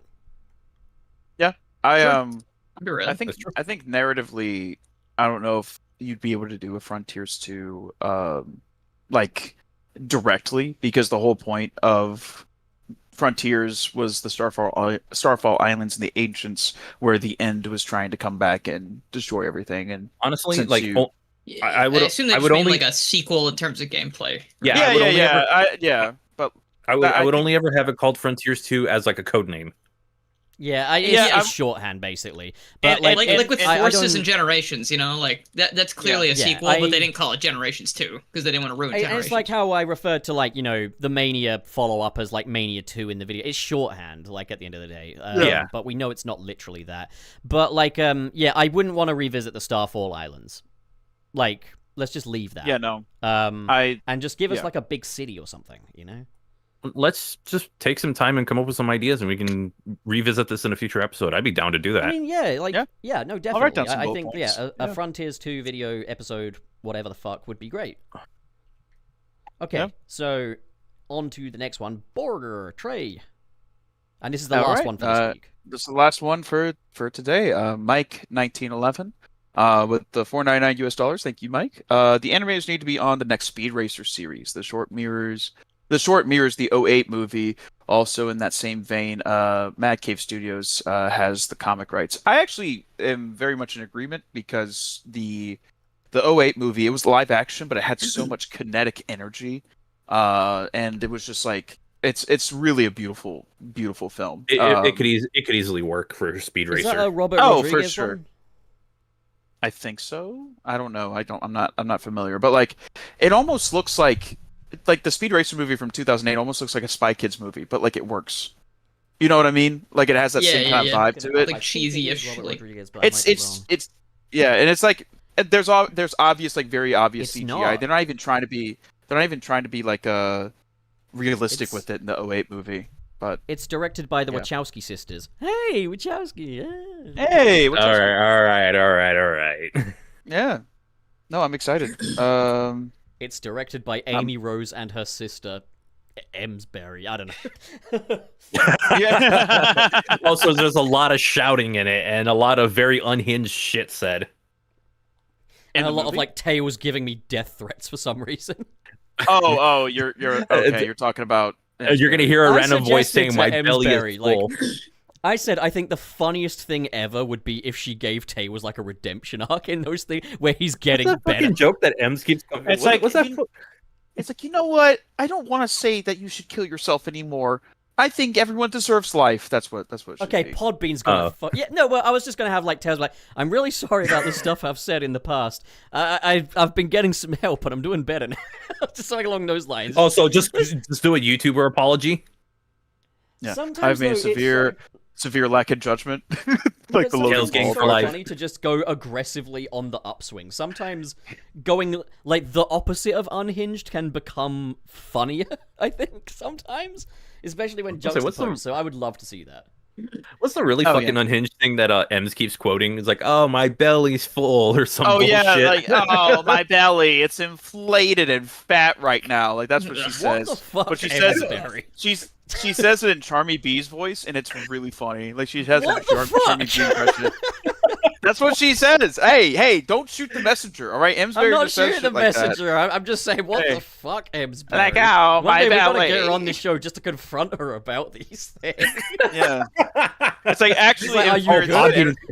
This is an Podbean is gonna hate us after that episode. Yeah, that's gonna have to be a YouTube exclusive, I think. Like, I think she will give me a run for my money when it comes to being a freaking crazy person. To be fair, like, I don't know how much stricter Podbean is compared to like Twitch, but like she says all this stuff on Twitch and it works. Yeah, and she's the Twitch partner.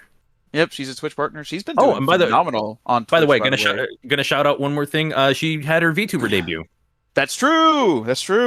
And like she's congrats to that. I think she averaged like 160 viewers on Twitch like last time. It was a ridiculous number. Like it was awesome. Yeah, it's so cool seeing that come to fruition. So very proud. I like watching your friends succeed. Same here. Yes, it's good to just be a part of it. You know, at any capacity. Like even if it's like I just love supporting. That's it. It's cool. But yeah. All right. Holy shit, that was a really long super chat. That was.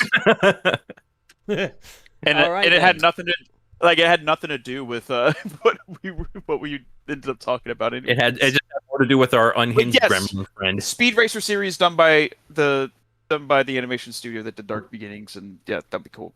That'd be awesome. That would be awesome. I would watch it. Like, I don't really watch Speed Racer or like any kind of show in that I genre, love Speed Racer. I don't have a reason to consume it as much as I used to.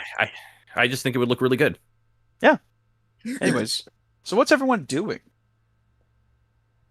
Dylan, let's start with you. Was that the last super chat? That was the last super that was chat. the last Everything for else this is for week. next week. Everything else. Okay. Everybody else who's given a super chat, if you haven't heard yours yet, we got you for next week. Don't worry about it. Yeah. I'm not doing much. Yeah. I might stream. How Stream soon. whelming. We'll see. How whelming. Also, I want to say to Dylan, like, congrats on the Crossworlds beta stream that you got to do with Sam and Fidel and all of them. Like, that was super get awesome. a load of Trey, Thanks. congrats. Yeah, congrats on that. That was awesome. No, Yeah, it was very cool. Super over here. Yeah, Insane for sure. as It was a good time. Good time. Yeah, I'm glad that it went well. I'm glad you had a good time. You deserve it, my good friend. Thanks. C-Pup, if you don't make comments like these, you might appear on a stream like that. No. You never I'll know. Never be a corpo. I went to the Sonic 3 premiere. Shut up. Yeah, but this is like they had Dylan there with a live mic. He could have said a swear word and they'd be like, That's and start clutching their pearls. Yeah, and they interviewed people on the blue carpet, and they interviewed me, and I said how, like, this movie's gonna be way cooler than a bunch of singing lions. I'm important too. You know what? Maybe one day you'll find your way, pup. And do you know how you can find your way? Do you know how you can find your way? Yes, do you know how you can find your way? I know you can find how your I way find your my own way. Yeah, how can you have find your told way, me pup? How can you find your way? How can you find your way? With the compass, Yeah? I know. No, I don't hear much enthusiasm in your voice. With a compass, I know. Pup, what are you up to? Pup, what are you up to? I'm going to release my Sonic Racing Crossworlds review, but it's always that thing of, like, when I've done a Sunset City, and you've heard my thoughts on here, it's going to feel a bit redundant, but, like, you know, it's a means of hearing it without the constant interruptions from lesser YouTubers. So there's your option. Wow. Okay. All right then. All right. I see how it is. All right, Shut Podbean, up, get ready Dom, for I the see some you of in the chat. All right, Podbean, get ready for some of these things I'm gonna say. Yeah, just don't lose your way, pup. I don't think Just we can get lose your way. further demonetized than we already are. Yeah. Like, Oh yeah, we can. I will make We've been sure of super it. demonetized. They now charge you money for every swear. All right, Frank, what are you up to? I am also working on a video on the Sonic Racing Crossworlds open network test, but I released probably one of the most requested videos I have had ever, and that is can you beat Sonic Mania without defeating a badnik?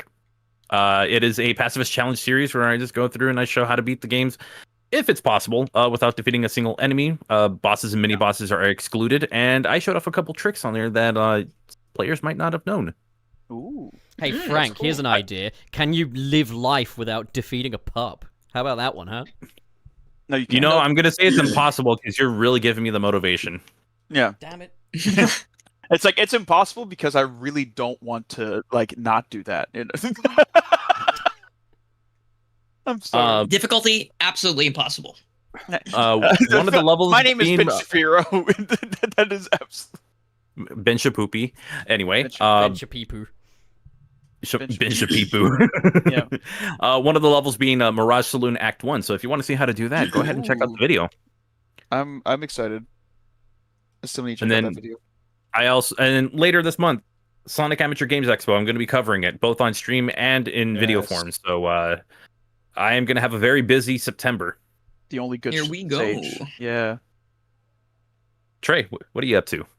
Well, like I stated, it is going to be my birthday in 2 days, so I'll be spending time with family. But I am going to be teasing It's me. It's my the stuff I've been working on for the past 2 years. I also just finished my script on my big Sonic-centric video about what makes a track sound like Sonic. So I'm very excited to get that recorded and edited down and everything. So This is gonna be a busy. It's gonna be a busy month. It already kind of is. I will say this. I do understand that this is a project that you've been working on for a very long time. I hope you don't get into that like pitfall of like constantly making revisions to it. Yeah, no. The revisions are moving the goal pole. Yeah, well, the revisions were in the scripting process. For me, it's like as soon as like, if I have a script done, the rest of the process is actually not too terribly like I know where things are going. Basically, I already have it like mapped out, like with like bullet points of like, and this visual will happen here, and like this is what I'm gonna be like showing whenever I talk about like modulating key changes and stuff like that, especially with the Sonic R stuff and all that good jazz. So, all right. But yeah. I'm excited, and new original music's coming out, and I'm possibly going to be streaming some Star Garden, as well, like after the fact and everything. So. Oh yeah, that's the other thing, Star Garden. Right. I want to play that. I'm just like I played one match online yesterday and was like, oh, I'm terrible at this because I've never played Kirby's was it Kirby Air Riders or whatever the original You've never game played was. it? I've never played it, so I'm like, oh god, Yeah. I have a lot of learning to do. I've never played Air Ride either. I think I played like a demo of it actually, like way back in the day, but I never owned it. Dude, forever ago, this is a memory from forever ago, but a long time ago when I went to when we had like our little Sonic 2 movie premiere get together thing, I was at the Airbnb we had, and one of the things we did is I played Kirby Air Ride with a couple friends, and they just so beat the ever-loving shit out of me. Like they play the game like competitively, apparently, like in Discords and stuff that like play it more competitively, and I had never played it more than casually, and I was just getting like attacked I was like, oh my god, I've never had someone seek me out and kill me in that game before. It's like if you picked up the Battle Network Legacy Collection, put on Battle Network 4, and then you find out, oh, it's got a very committed like competitive scene. The fourth game has a really competitive scene. I think it's the fourth game. It's either the fourth or the sixth game, but I do remember seeing the sixth one is like perfect. I've seen a bunch of videos of like online matches. And yes, Trey does stream. Yes, I'm starting to. I need to. In fact, if it's cool, I don't know if anyone else after here is going to be still hanging out for a little bit, but I need to figure out. I need to figure out at least like the just my streaming layout, how monetization works, and all that good jazz. And I got you on just that. To get. Yeah, all right. I appreciate it. Thank you. If your YouTube channel doesn't have it, then you don't need to worry about that. Yep. I will. Well, yeah. Well, it will mainly be on Twitch, because I would want like my. Yeah. If you're not an affiliate yet, then you don't have to worry about. Still need to make affiliate, but I mean, you can just have a link somewhere. Like you could just have like a donation link too. My thing is to go ahead and have everything at least set up as much as I can. That way, I don't have to do a lot of like work after the fact. If that makes sense, you know. Let me tell you, whenever you start a stream, there's gonna be a problem, and that's just how it works. So get ready for that part. 100%. 100%. It happened the last time. Yeah, it happened the last time I streamed, which was the peak stream. Right, I remember him. Yeah, the bandwidth was just too much. My internet. Trey said all that jazz. Theater kid confirmed. Okay. First, I've actually never been in theater. Oh, I've been. Okay, that's a lie. That's a lie. I've been in theater whenever I was like 12 years old once. But I actually played. No, I didn't lie. I remembered. Oh, I remembered conveniently. Dave in the chat says that Twitch will allow you to monetize without affiliate. Okay, so there you go. You can monetize. There you go. I didn't know that. Cool. Thank you, David Acethan. That's amazing. Yeah, Babylon Gardens Peak. Daniel. Yeah, Babylon Gardens Peak. But yeah, I'd be down to help you out. Yeah, for sure. There's a skeleton here. He's I sure hope so. I'm hungry. Yeah. For all I know, Pup could have just ended the show. Yeah, no, he probably could have. Now. Yeah. Okay. Hey.